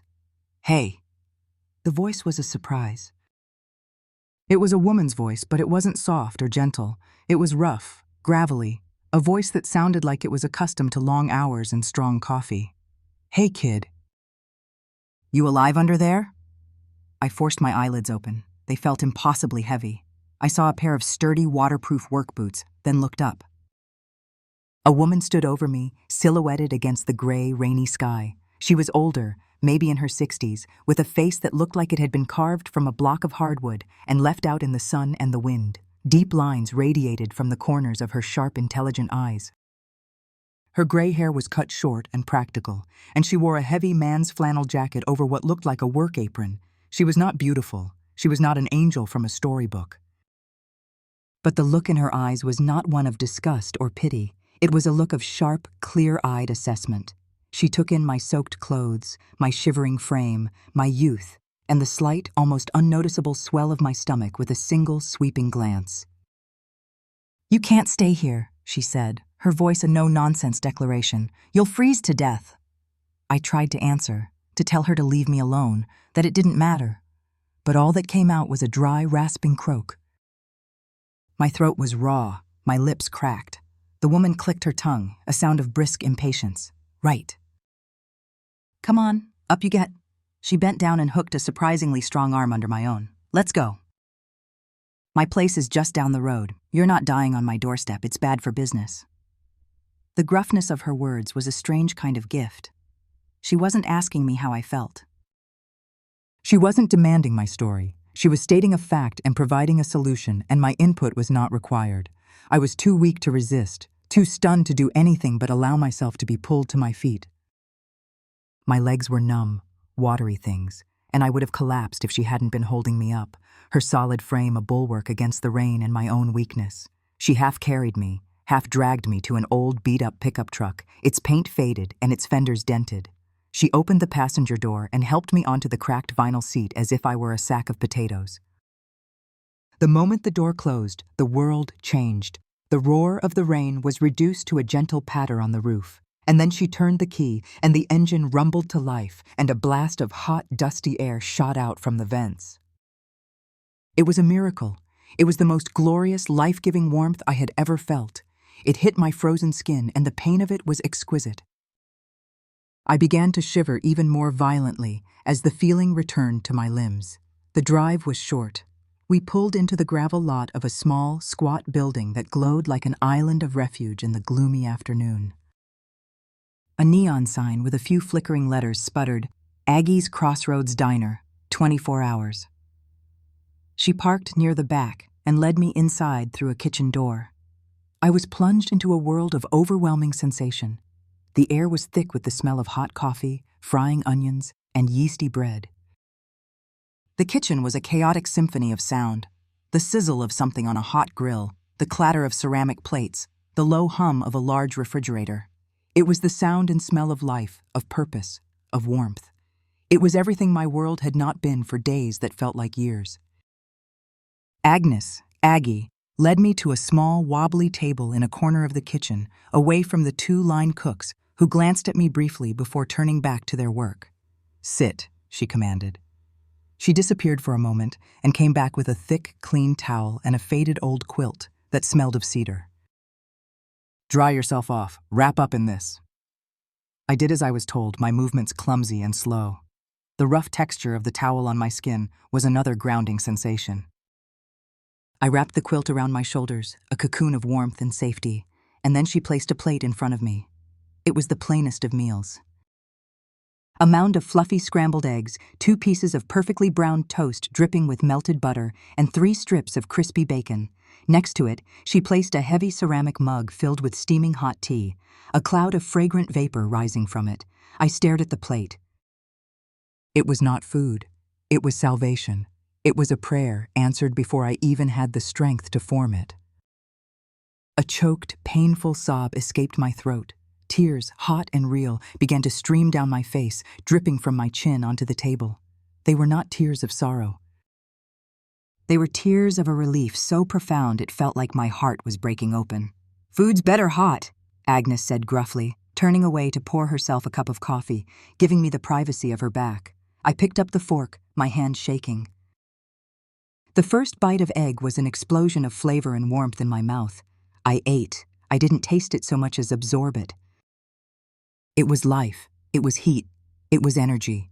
I devoured everything on the plate like a starving animal, without grace, without thought, my entire being focused on the single primal act of consumption. I drank the tea in huge, scalding gulps, letting it burn a path of warmth down to my frozen core. When I was finished, I leaned back in my chair, my body humming with the influx of life, the violent shivering finally subsiding into a mere tremor. I was exhausted, but the sharp, cutting edge of my despair had been blunted. Agnes pulled up a chair and sat opposite me, nursing her coffee. She looked at me, her gaze direct and unflinching. I braced myself for the questions. "Who are you? Where are your parents? What happened to you?" But they never came. She took a long sip of her coffee and then spoke, her voice practical, her words simple. "I've got a little room upstairs," she said, nodding toward a narrow staircase at the back of the kitchen. "It's nothing fancy. But the roof doesn't leak and the bed is clean. The girl I had washing dishes walked out on me last Tuesday. Didn't like the hours." She looked me straight in the eye. "Here's the deal. You can stay in the room. You work for your keep. You wash dishes, you peel potatoes, you mop the floors at closing. Whatever I need. In return, you get the room and 3 meals a day from the kitchen. It's hard work, long hours, but it's a place." I stared at her, my mind struggling to process the offer. She wasn't offering charity. She wasn't offering pity. She wasn't demanding my gratitude or my story. She was offering me a plate of food and a mop. She was offering me a chance. In a world that had thrown me away like a piece of trash, this gruff, plain-spoken woman was offering me a sliver of dignity. She was offering me a way to earn my own survival. I tried to speak, to say yes, to say thank you, but my throat was thick with unshed tears and the immensity of her simple, practical kindness. All I could do was nod, a series of jerky, convulsive movements. A flicker of something, not a smile but a softening, passed across her weathered face. "Good," she said, as if we had just concluded a business transaction. "That's settled then. You can start tomorrow. For now you look like you're about to fall over. Go sleep." She stood up and led me to the narrow staircase. I followed, my legs still shaky, the quilt still wrapped around my shoulders like a royal cloak. The room at the top of the stairs was small and sparse. There was a single iron frame bed with a faded quilt, a small wooden dresser with a chipped mirror, and one window that looked out over the bleak, rain-swept fields. The walls were plain. The floor was bare wood. It was the most beautiful room I had ever seen in my life. It was a haven. It was safety. "The bathroom's at the end of the hall," Agnes said from the doorway.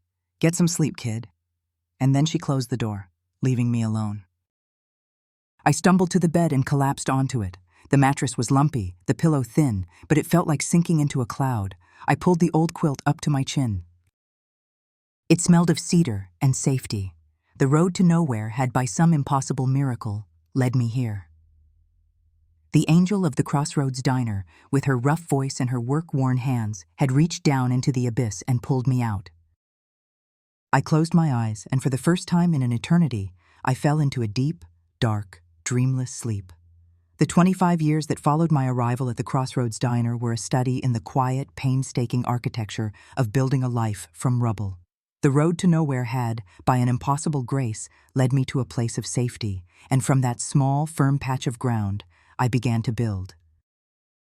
It was not a grand or beautiful life, not by the standards of the world I had left behind. There were no picket fences, no polished trophies, no pretense of perfection. My new life was built on the solid, unglamorous foundations of hard work, simple decency, and a fierce, protective love that became the center of my universe. That love had a name: Lily. She was born in a small county hospital 9 months after I stumbled into Aggie's kitchen. Agnes was the one who drove me there, who held my hand through the long hours of labor, who cut the cord with the same no-nonsense efficiency she used to chop onions. When the nurse placed that tiny wailing infant in my arms, something inside me shifted forever. The vast, hollow emptiness that had taken up residence in my soul was filled with a purpose so powerful, so absolute, it was breathtaking. This child, born of violence and betrayal, was not a curse. She was a miracle. She was mine, and I swore, with a conviction that was the most sacred vow I would ever make, that she would never know the kind of fear or loneliness that had defined my own childhood. She would be loved. She would be safe. Our life took on the steady, comfortable rhythm of work and seasons. I started at the bottom, my hands perpetually raw from the scalding water of the dish pit. I peeled mountains of potatoes, mopped sticky floors, and learned the 1,001 tasks that kept the diner running. Agnes was a demanding boss, but a fair one. She taught me how to manage inventory, how to handle difficult customers, how to cook a perfect omelet during the morning rush. Over the years, I moved from the dish pit to the grill, and eventually, as Agnes's own steps began to slow, I became the diner's manager. The Crossroads Diner wasn't just my workplace. It was my home, my world, the only community I had ever truly belonged to.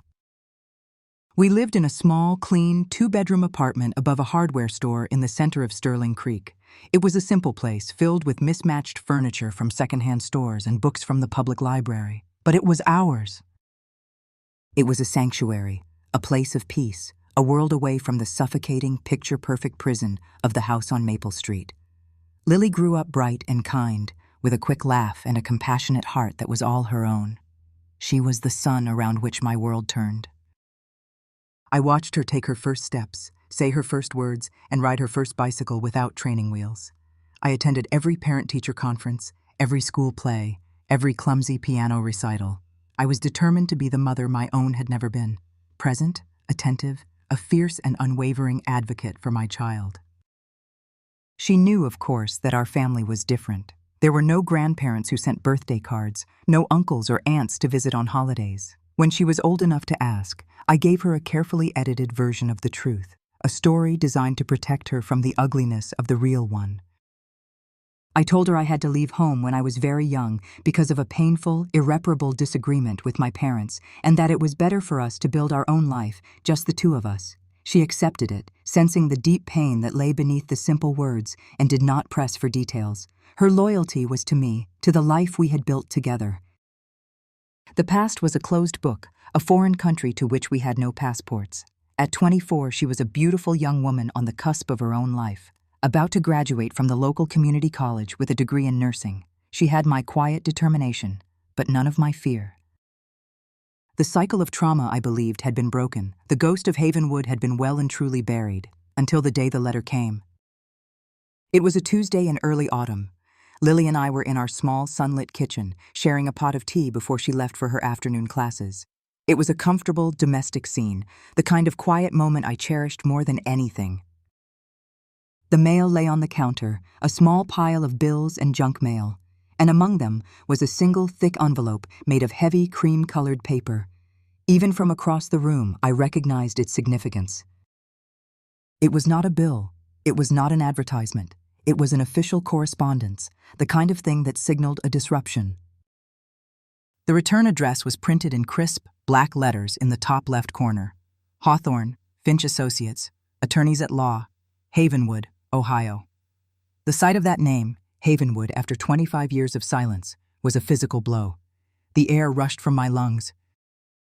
The teacup in my hand rattled in its saucer. The quiet peace of my kitchen, of my life, shattered into a million pieces. "Mom? What is it?" Lily's voice was sharp with concern. "You look like you've seen a ghost." Her words were more accurate than she could possibly know. I was seeing a ghost. A whole graveyard of them. I walked to the counter as if in a trance and picked up the envelope. The paper felt cold, heavy, a piece of the past that had somehow found its way into my present. My hands trembled as I tore it open. The letter inside was brief, formal, and devoid of any emotion.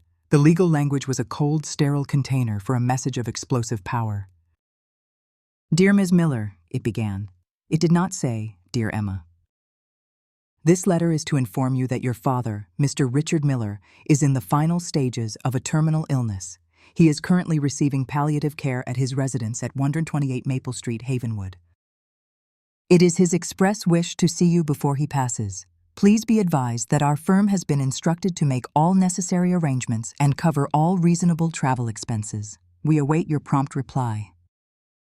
I read it twice, then a third time, the words blurring. Your father, Richard Miller. Final stages, his express wish to see you. The phrases were like hammer blows against the wall I had so carefully constructed around my past. For a quarter of a century, that wall had stood, solid and impregnable. A single piece of paper had just blasted a hole right through it. A torrent of emotions I had kept dammed up for decades came rushing through the breach. The icy fury of the girl cast out into the night.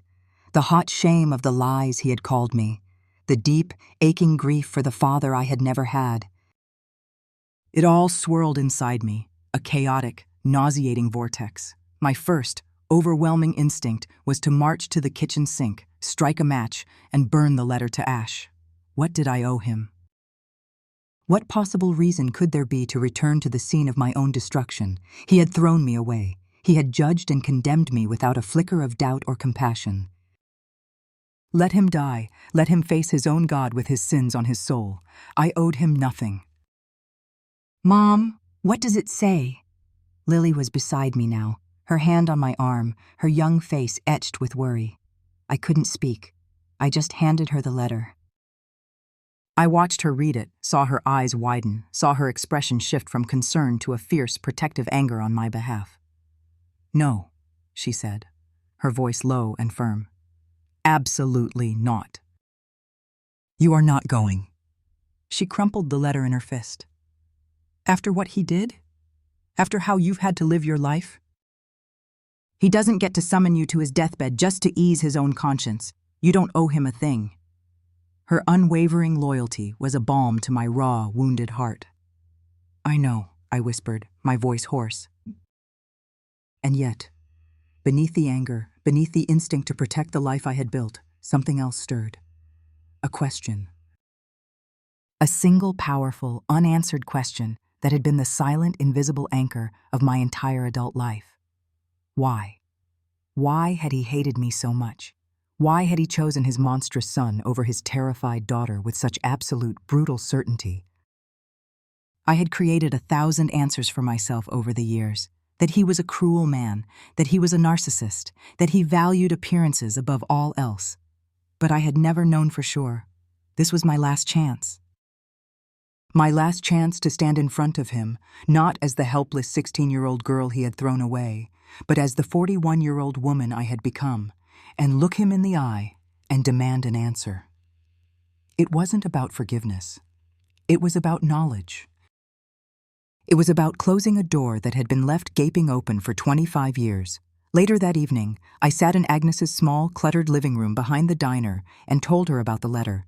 She listened, her face grim, as I knew it would be. "The man's a bastard," she said when I finished, her voice its usual gruff rasp. "Always was, always will be, right up to his last breath. You don't owe him the time of day, Emma." Not a minute of it. She took a sip of her lukewarm coffee. "But," she said, her sharp eyes fixing on mine, "if there's something you feel you need to say to him, or something you need to hear, you'll regret it for the rest of your life if you let this chance slip by. Regret is a heavy damn thing to carry." Her words, as always, cut right to the heart of it. I wrestled with the decision for 2 days. I barely slept. I walked through my duties at the diner in a fog. My peaceful, orderly world had been thrown into chaos. Lily watched me with worried eyes, repeating that she would support whatever I chose, that she would even go with me if I asked, but I knew I had to do this alone.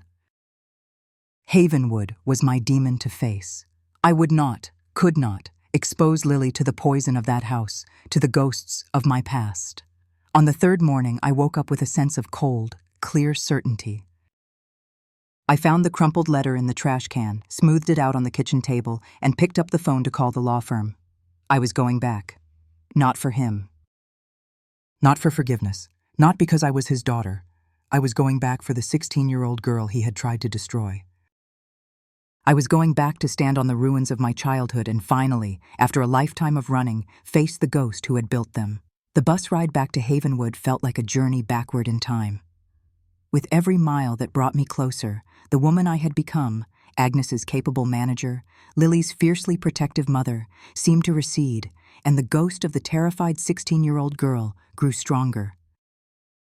I watched the familiar Ohio landscape slide by, the flat fields and distant farmhouses triggering faint, unwelcome echoes of memory.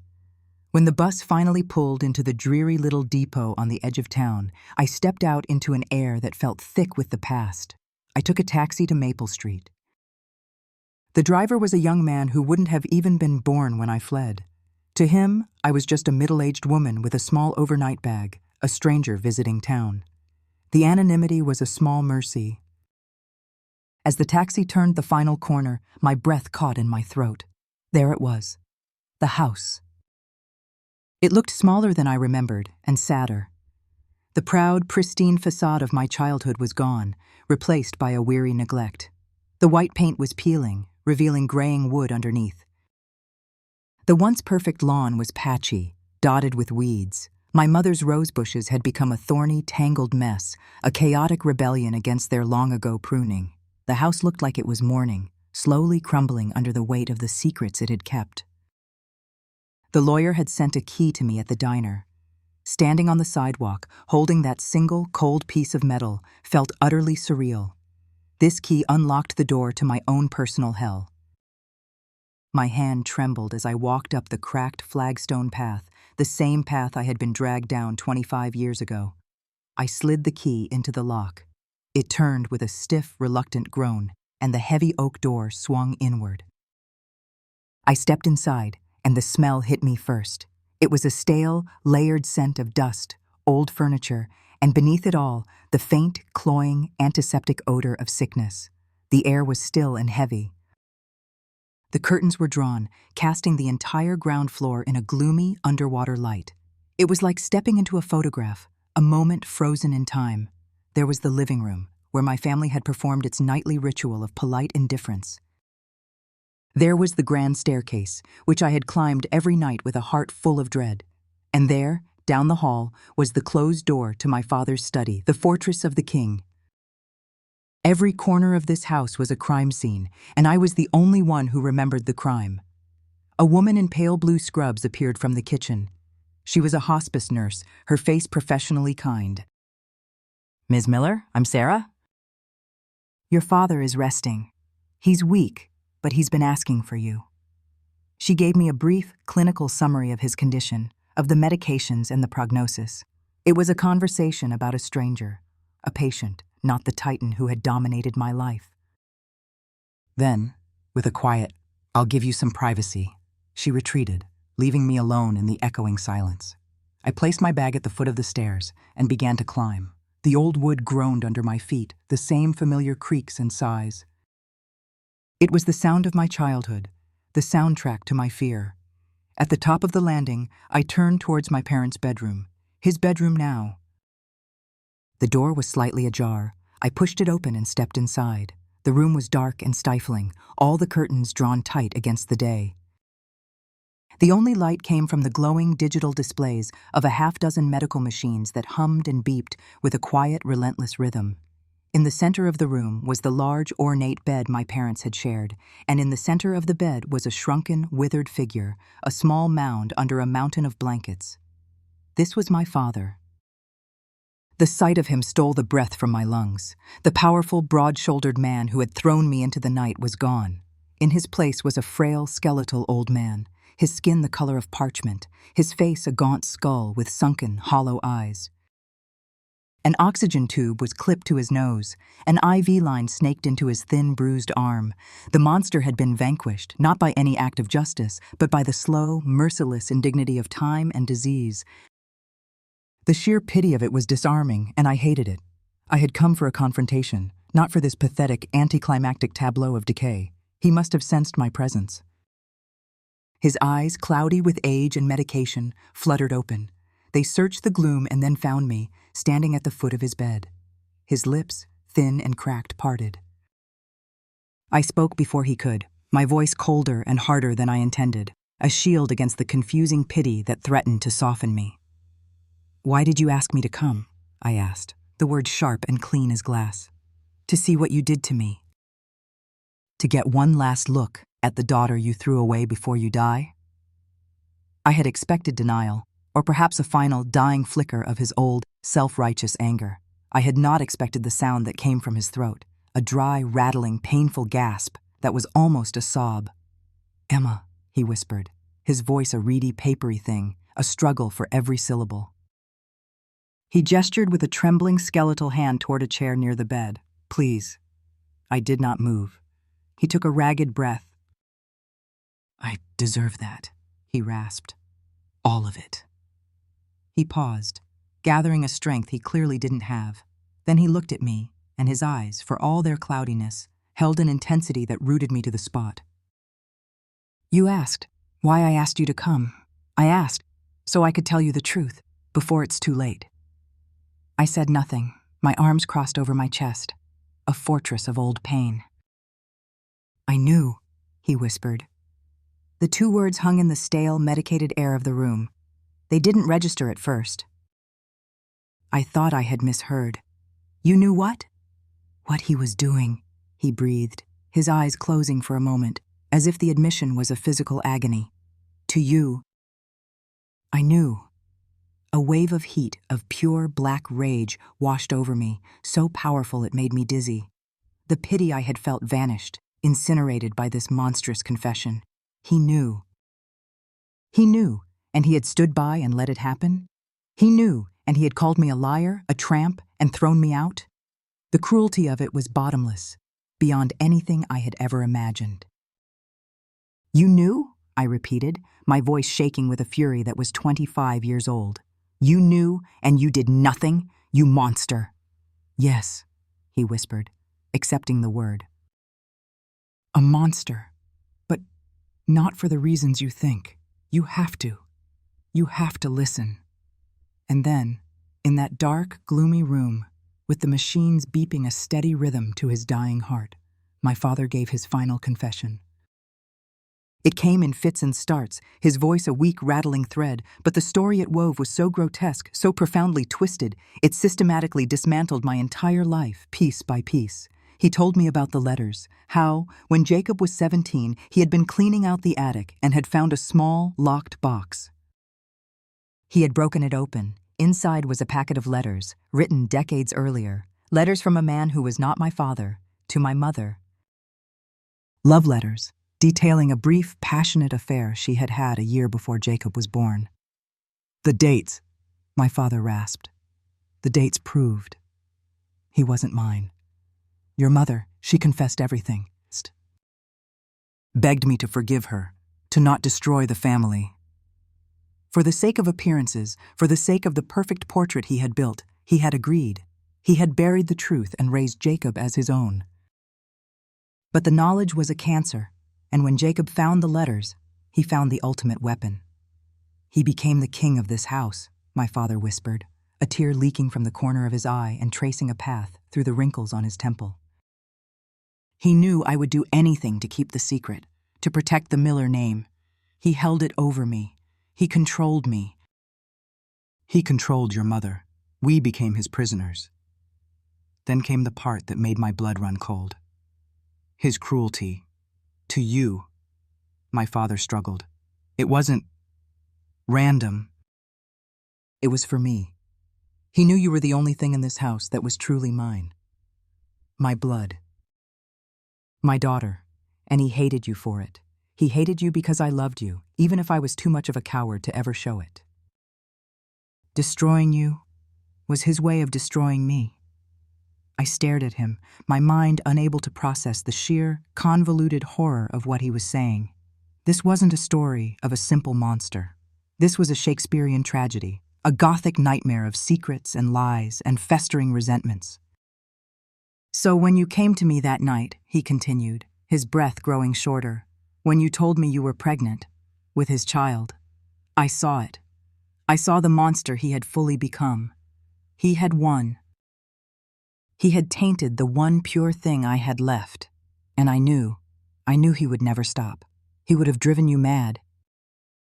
He would have hurt you until there was nothing left. A dry, rattling sob shook his frail body, and I was powerless, Emma.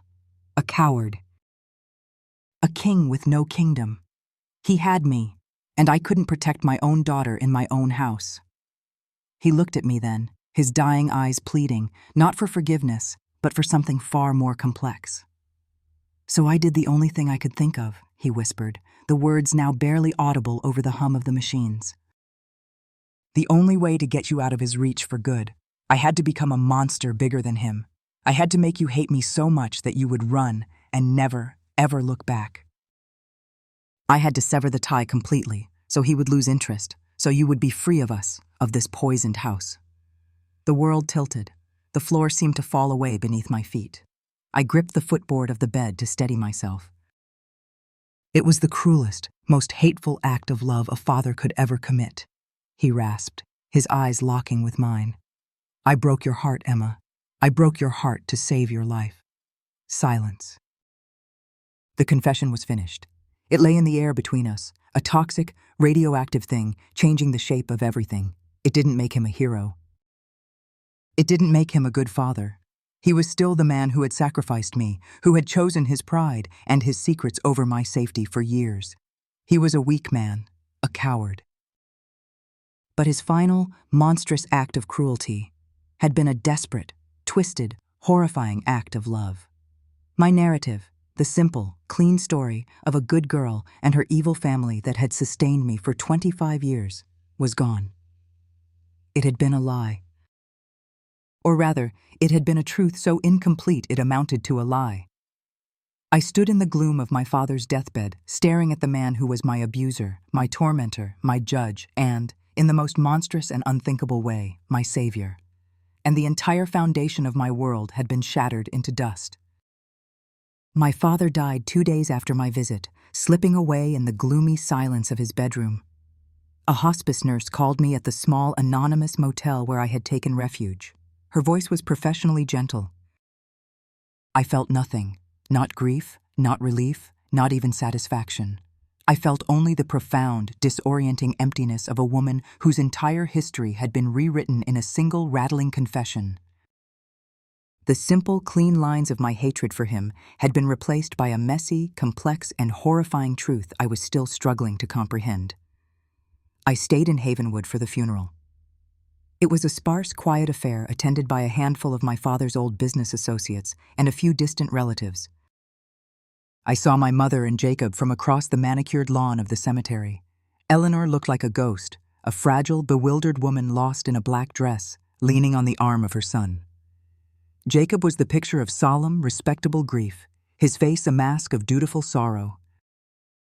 He saw me standing alone under a large oak tree, and his eyes, for a single moment, held a look of pure, undiluted contempt before he turned away. He believed I was there to gloat, to pick over the bones of the man I had supposedly poisoned with lies. He had no idea of the real truth, the one that implicated him so much more deeply than I had ever known. I remained silent, a statue of calm, a quiet observer waiting for the final act. That act was scheduled for a week after his death, in the downtown offices of Hawthorne, Finch Associates. The office was a hushed, intimidating space, all dark mahogany, worn leather chairs, and the faint, dusty smell of old secrets held in trust. It felt like an extension of my father's study, a place built to convey power and solemnity. Jacob arrived first, accompanied by my mother. He was dressed in a perfectly tailored dark suit, looking every inch the successor, the heir apparent. He walked with a confident, proprietary air, as if he were already measuring the room for new furniture. He shot a look in my direction that was a cocktail of dismissal and disgust, then seated himself at the head of the large conference table, opposite the lawyer. My mother, looking smaller and more lost than ever, sat beside him, her hands twisting a handkerchief in her lap. She wouldn't look at me. I took a seat by myself, near the door. I was not the terrified girl who had been cast out of this family. I was not the desperate woman who had returned seeking answers. I was something else now, something new. I was the keeper of the final, terrible secret, and I sat in silence, waiting for the dead to speak. Mr. Hawthorne, a man in his late 60s with a serious face and tired eyes, entered the room, accompanied by a younger associate. He nodded gravely to each of us, sat down, and placed a thick, ribbon-bound document on the table. "We are gathered," he began, his voice dry and formal, "to read the last will and testament of Mr. Richard Miller." He cleared his throat, adjusted his spectacles, and began to read. The opening clauses were standard legal fare: the revocation of previous wills, the settling of outstanding debts, a modest donation to the Havenwood Historical Society. Jacob listened with an air of bored impatience, tapping his expensive pen on the polished wood of the table. He was waiting for the main event, the part where the kingdom was officially handed over. Then Mr. Hawthorne arrived at the bequests. "To my wife, Eleanor Miller," he read, his voice steady and even, "I bequeath a monthly stipend to be drawn from the estate's trust, sufficient for her to live out her remaining years in comfort." He paused, then continued reading my father's words. "It is my sincere hope that she will use this time for quiet reflection on the choices a wife and a mother makes in the course of her life, and the silences she chooses to keep." The words were a gentle slap, but they landed with the force of a thunderclap in the quiet room. My mother looked up, her expression one of utter, helpless confusion. She didn't understand the judgment couched in the legal language. Jacob scoffed, a short, sharp sound of annoyance. "Get on with it," he muttered, clearly irritated by the sentimental detour. Mr. Hawthorne gave him a cool look over the top of his glasses and continued to the next clause. "To the man I raised as my son, Jacob," he read, his voice unwavering. The room seemed to hold its breath. "I leave the sum of $1. The pen in Jacob's hand stopped tapping. The smug confidence on his face froze, then began to crack. "What?" he breathed, his voice a strangled whisper. "Mr. Hawthorne continued, delivering the killing blow. $1, he repeated. A symbolic payment for the price of the blood he does not share. The silence that followed was absolute, a perfect vacuum. Jacob stared at the lawyer, his mouth slightly agape, his face a mask of utter disbelief. That's not possible, he stammered. The old man was senile. He wasn't in his right mind. Before Jacob's outrage could build into a full-blown tirade, Mr. Hawthorne pressed on, his voice a calm, relentless bulldozer. And finally, he said, turning a page, as to the entire remainder of my estate, including but not limited to the property at 128 Maple Street, all real estate holdings, all stocks, bonds, and financial accounts, and all personal effects, I bequeath it solely and entirely. He paused for a fraction of a second, a small, dramatic flourish. To my one true child, my only daughter, Emma Miller, and to her daughter, Lily, in whom my bloodline truly continues. The dam broke.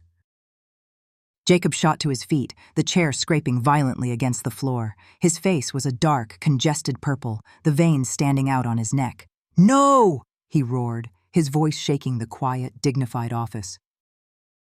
"This is a fraud, a lie. She did this." He jabbed a trembling finger across the table at me, his eyes blazing with a hatred so pure it was almost beautiful. "She came back here, this tramp, and she whispered poison into a dying man's ear. She manipulated him. She lied."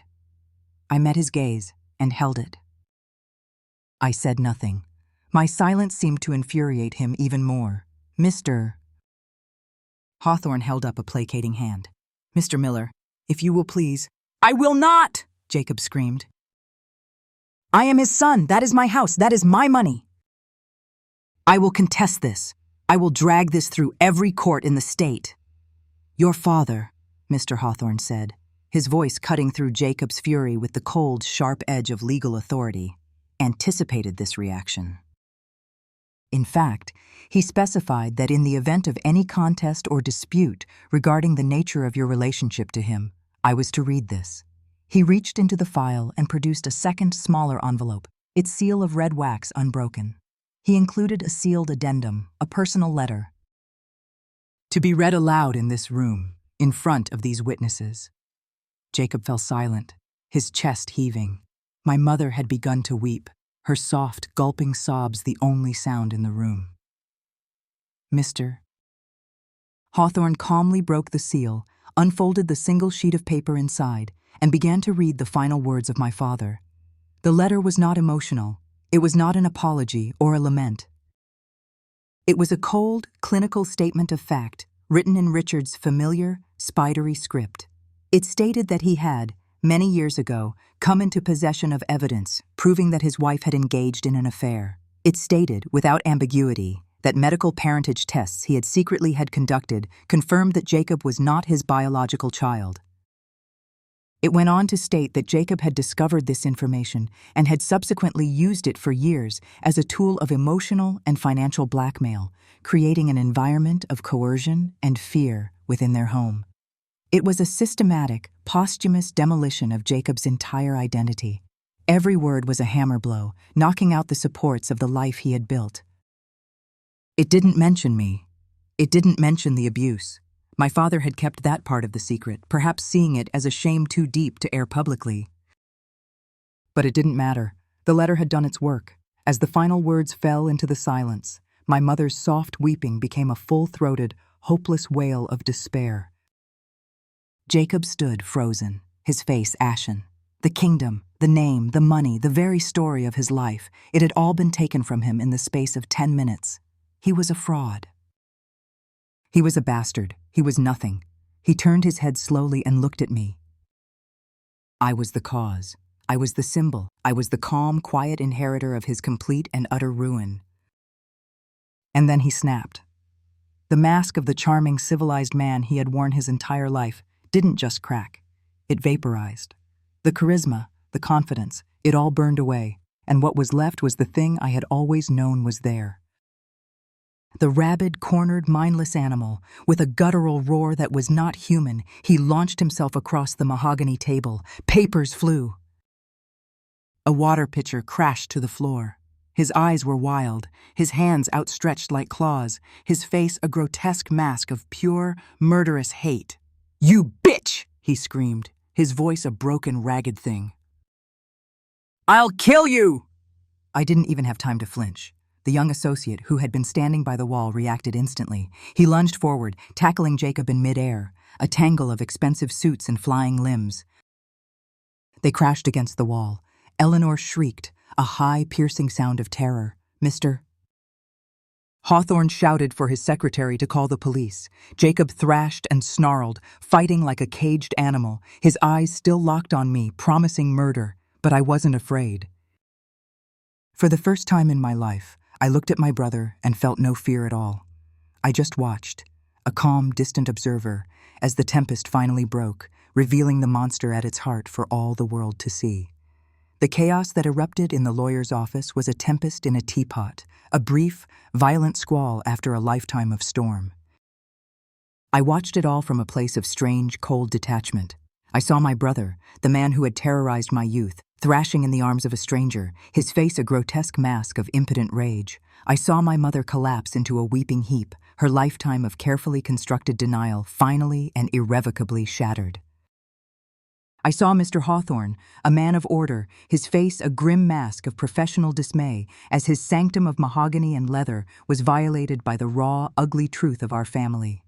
The police arrived, their presence a sudden calming dose of bland, bureaucratic reality. Jacob, his fury spent, was sullen and silent as they put him in handcuffs. They took our statements. When the officer, a young man with a tired face, asked if I wanted to press charges for assault, I heard myself say, "Not at this time." The words came from a place of profound weariness, not forgiveness. Forgiveness was a mountain I had no intention of climbing. This was something different. It was a dismissal.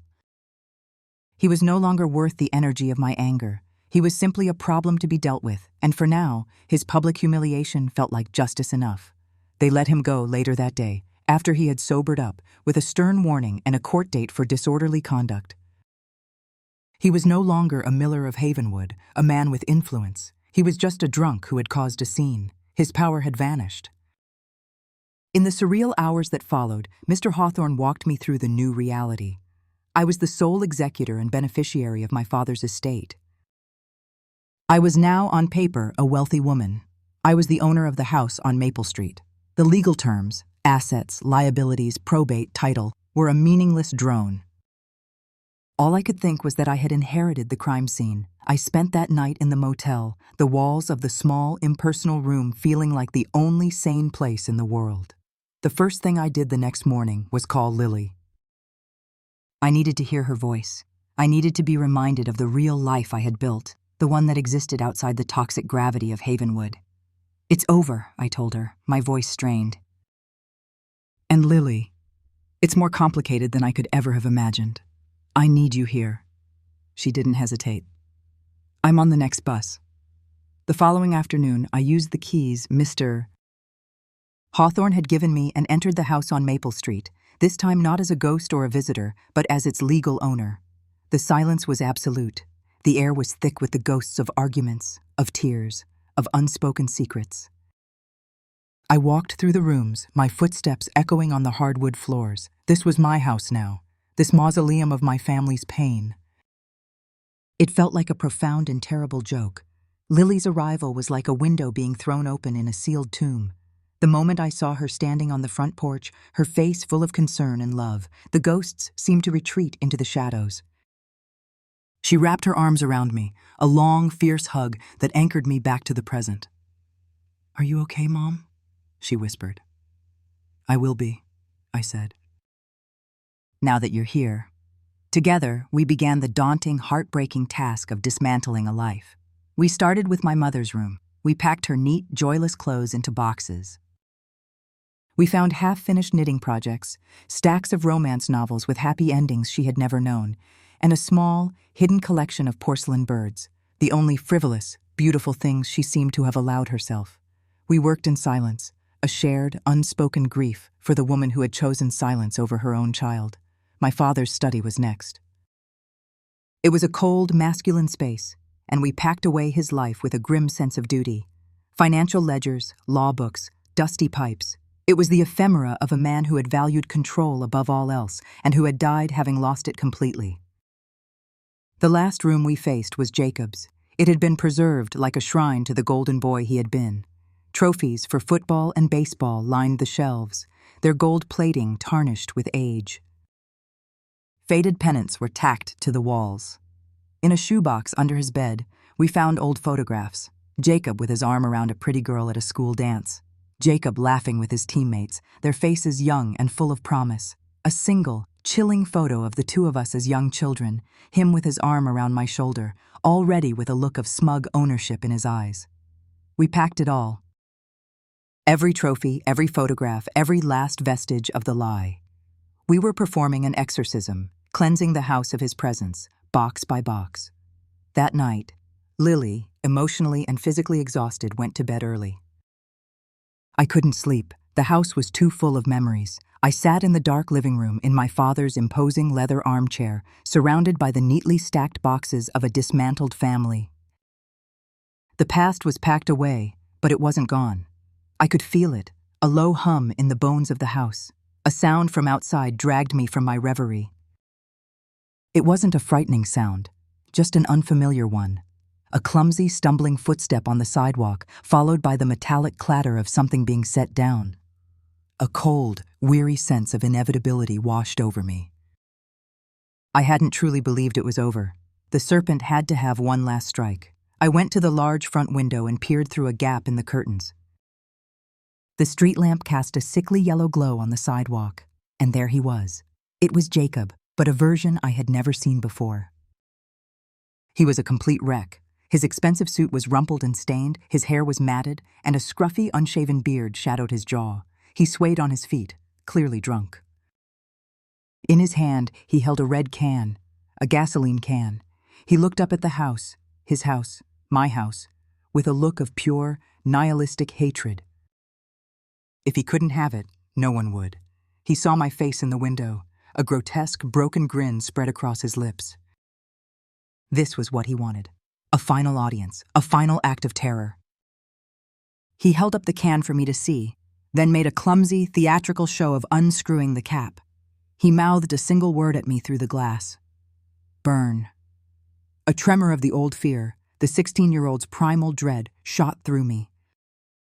It was a phantom limb, an echo of a pain that was no longer there.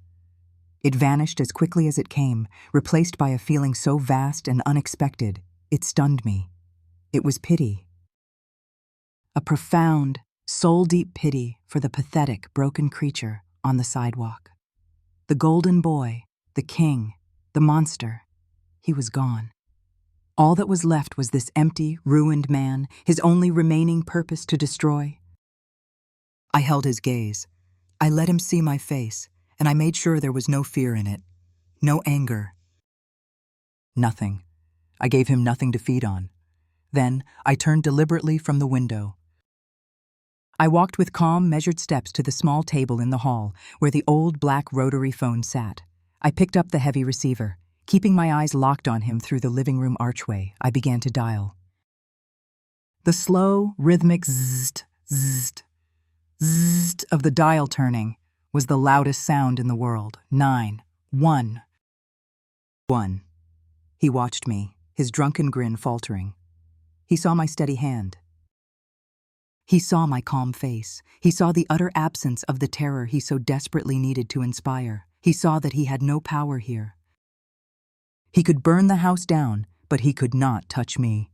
The realization seemed to hit him like a physical blow. The hateful mask on his face crumpled, his posture sagged, and the fight seemed to drain out of him in a single, visible rush. In the far distance, a thin, high wail began. A siren. He looked at the gasoline can in his hand, as if seeing it for the first time. He looked back at my face, my pitiless, calm face. Then he dropped the can. It clattered onto the pavement, the sound hollow and final. He sank to his knees, and then, as the sirens grew louder, closer, he pitched forward, pressing his forehead to the cold, wet sidewalk, his shoulders shaking with great, ragged, hopeless sobs. The flashing blue and red lights of the police cruiser swept across the front of the house, bathing the weeping, broken man on the sidewalk in their garish, strobing light. Lily, woken by the noise, came rushing down the stairs and wrapped her arms around me from behind. We stood there together, watching as two police officers gently lifted the incoherent, sobbing Jacob to his feet and guided him into the back of their car. We watched the taillights turn the corner and disappear. The serpent had struck its last, and it was a pathetic, harmless bite. The monster was gone, erased by his own pathetic self-destruction. The house on Maple Street was finally silent, and for the first time in the quiet, empty space he left behind, it felt like it might one day be a home. The months that followed were a quiet, gray purgatory of legal practicalities. Jacob, deemed mentally incompetent to stand trial after his breakdown, was committed to a state psychiatric facility. My mother, a ship without a rudder, was moved into a gentle, quiet assisted living home, her stipend from the will ensuring her comfort. She lived in a fog of bewildered grief, the precise details of her life's tragedy having mercifully blurred in her mind. The Miller family, as a public entity, had ceased to exist. It had simply dissolved. I spent weeks dealing with Mr. Hawthorne, signing papers that transferred a fortune I never wanted into my name. The sheer weight of it all was exhausting. I was the reluctant queen of a fallen kingdom, and its assets felt less like a gift and more like a burden, a final, complicated responsibility laid at my feet by the father who had both destroyed and saved me. Through it all, Lily was my rock, my anchor to the real world. She took a semester off from school and stayed with me in the house on Maple Street, a constant, loving presence that kept the ghosts at bay. We worked side by side, two women against a tide of history, and slowly, painstakingly, we began the process of cleaning out the tomb. We emptied closets, packed away clothes, and donated furniture. We let the sunlight into rooms that had been dark for years. We scrubbed away the literal and figurative dust of decades. With every box we packed and every surface we cleaned, it felt less like a mausoleum and more like just a house. When spring arrived, breathing a soft, green life back into the world, a new impulse took hold of me. I turned my attention to the garden. It was a perfect, heartbreaking mess.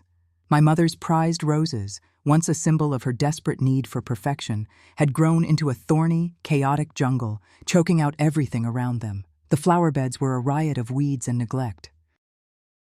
It was a mirror of the family itself, once carefully cultivated on the surface, now left to reveal its tangled, wild, and painful nature. One Saturday morning, Lily and I put on old clothes and work gloves and went outside. The air was cool and damp, rich with the smell of thawed earth.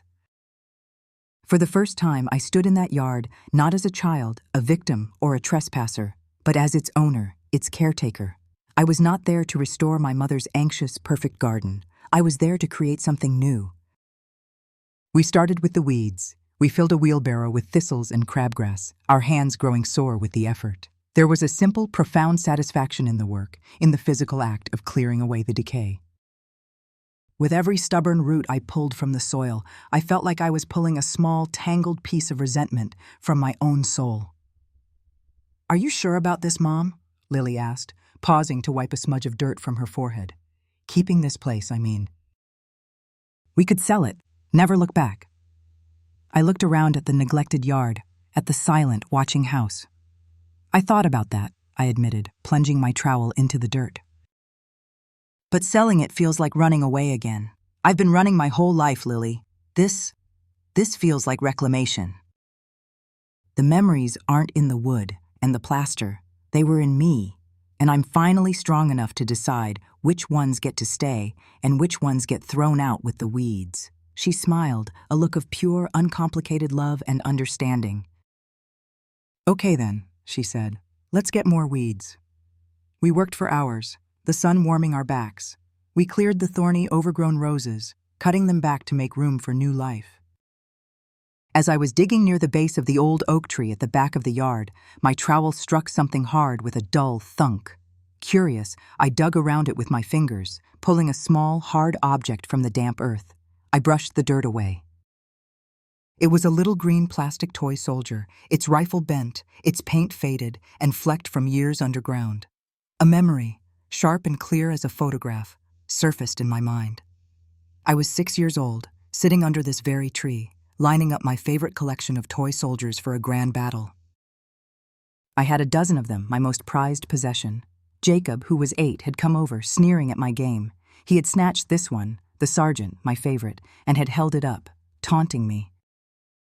"I'm going to bury him where you'll never, ever find him," he had said. I had begged and pleaded and then cried, hot, helpless tears, as he dug a small hole with his bare hands and buried my sergeant. It was a small cruelty, the kind of petty act of tyranny that had been the daily bread of our childhood, a tiny, perfect encapsulation of his need to dominate and my inability to stop him. Lily came over, seeing me staring at the object in my palm. "What's that?" I looked at the little green soldier, a relic from a forgotten war. The ghost of the 6-year-old girl who had wept for this silly piece of plastic was present, but she was a faint, distant echo. The pain was gone, the anger was gone. All that was left was the memory itself, a simple historical fact, stripped of its emotional power. He had taken this from me. Now I had it back, and it meant nothing. "Just something I lost a long time ago," I said, my voice even. Then, with a simple, decisive flick of my wrist, I tossed the toy soldier into the wheelbarrow. It landed with a soft, insignificant thud amongst the tangled weeds, the dead roots, and the thorny rose clippings. It was just another piece of trash to be discarded, a ghost I was choosing not to keep. We cleared a large, sunny patch of earth, turning the soil until it was dark and rich and fragrant. We had bought packets of seeds at the hardware store that morning, not fussy, demanding roses, but simple, cheerful, resilient flowers. Marigolds and zinnias and cosmos. Flowers that were sturdy and bright and asked for nothing but sun and water. Together, Lily and I knelt in the dirt. I tore open a packet and poured the tiny, weightless seeds into my palm. I showed her how to draw a shallow furrow in the soil with her finger. We pressed the seeds into the earth, one by one, a quiet, hopeful act of faith. We were planting a future in the very spot where the past lay buried. As the sun began to set, we stood up, our backs aching, our hands stained with the earth. We looked at our work. The yard was still a wilderness of neglect, but in its center was this one small patch of clean, dark, promising soil. A beginning. I looked at my daughter, her face glowing in the late afternoon light, and then at the house behind us. It was no longer a monument to my pain. It wasn't a prison or a mausoleum. It was just a house.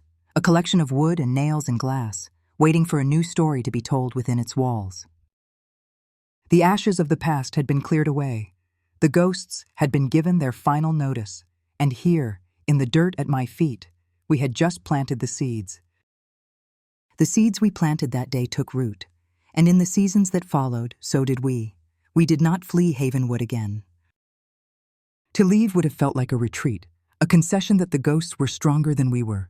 So we stayed, and we slowly, painstakingly, transformed the house on Maple Street from a mausoleum into a home.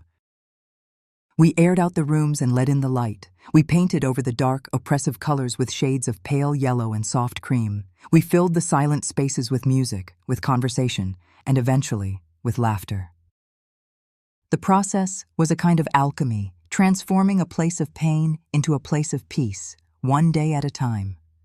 The fortune my father left me was a strange, abstract thing. I used it carefully, practically. I set up a trust for Lily's education and her future. I made a large, anonymous donation to a shelter for runaway teens in a nearby county.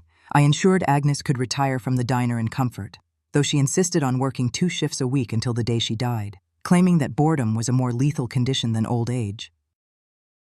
The rest of the money sat, mostly untouched, a tool I was grateful to have but whose origins I could never forget.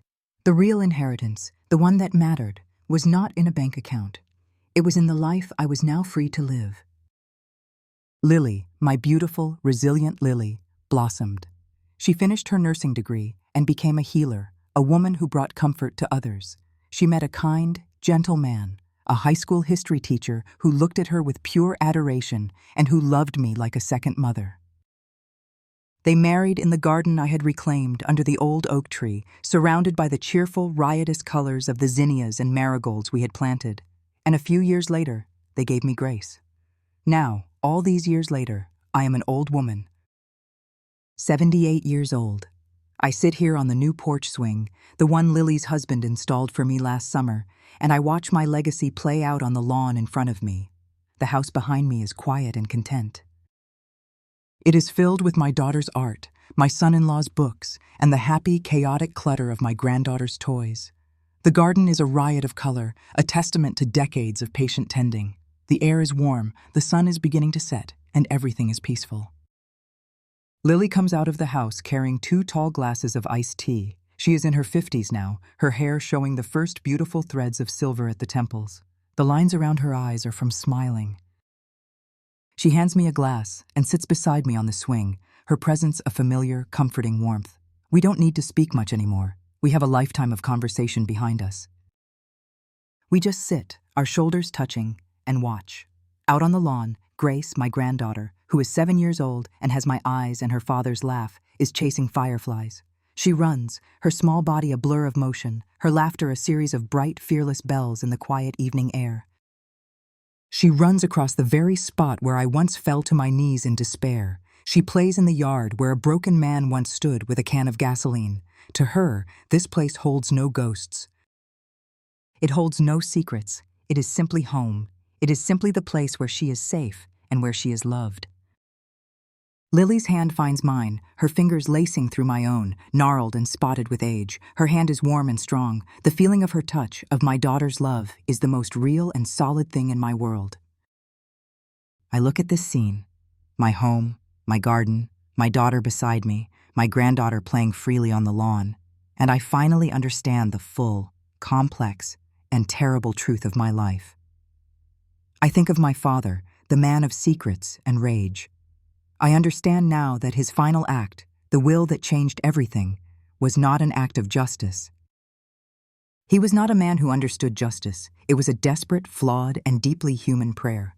A prayer from a dying, cowardly man who, in the end, hoped that the bloodline he so valued could somehow wash itself clean, that something good and strong could grow from the wreckage he himself had made.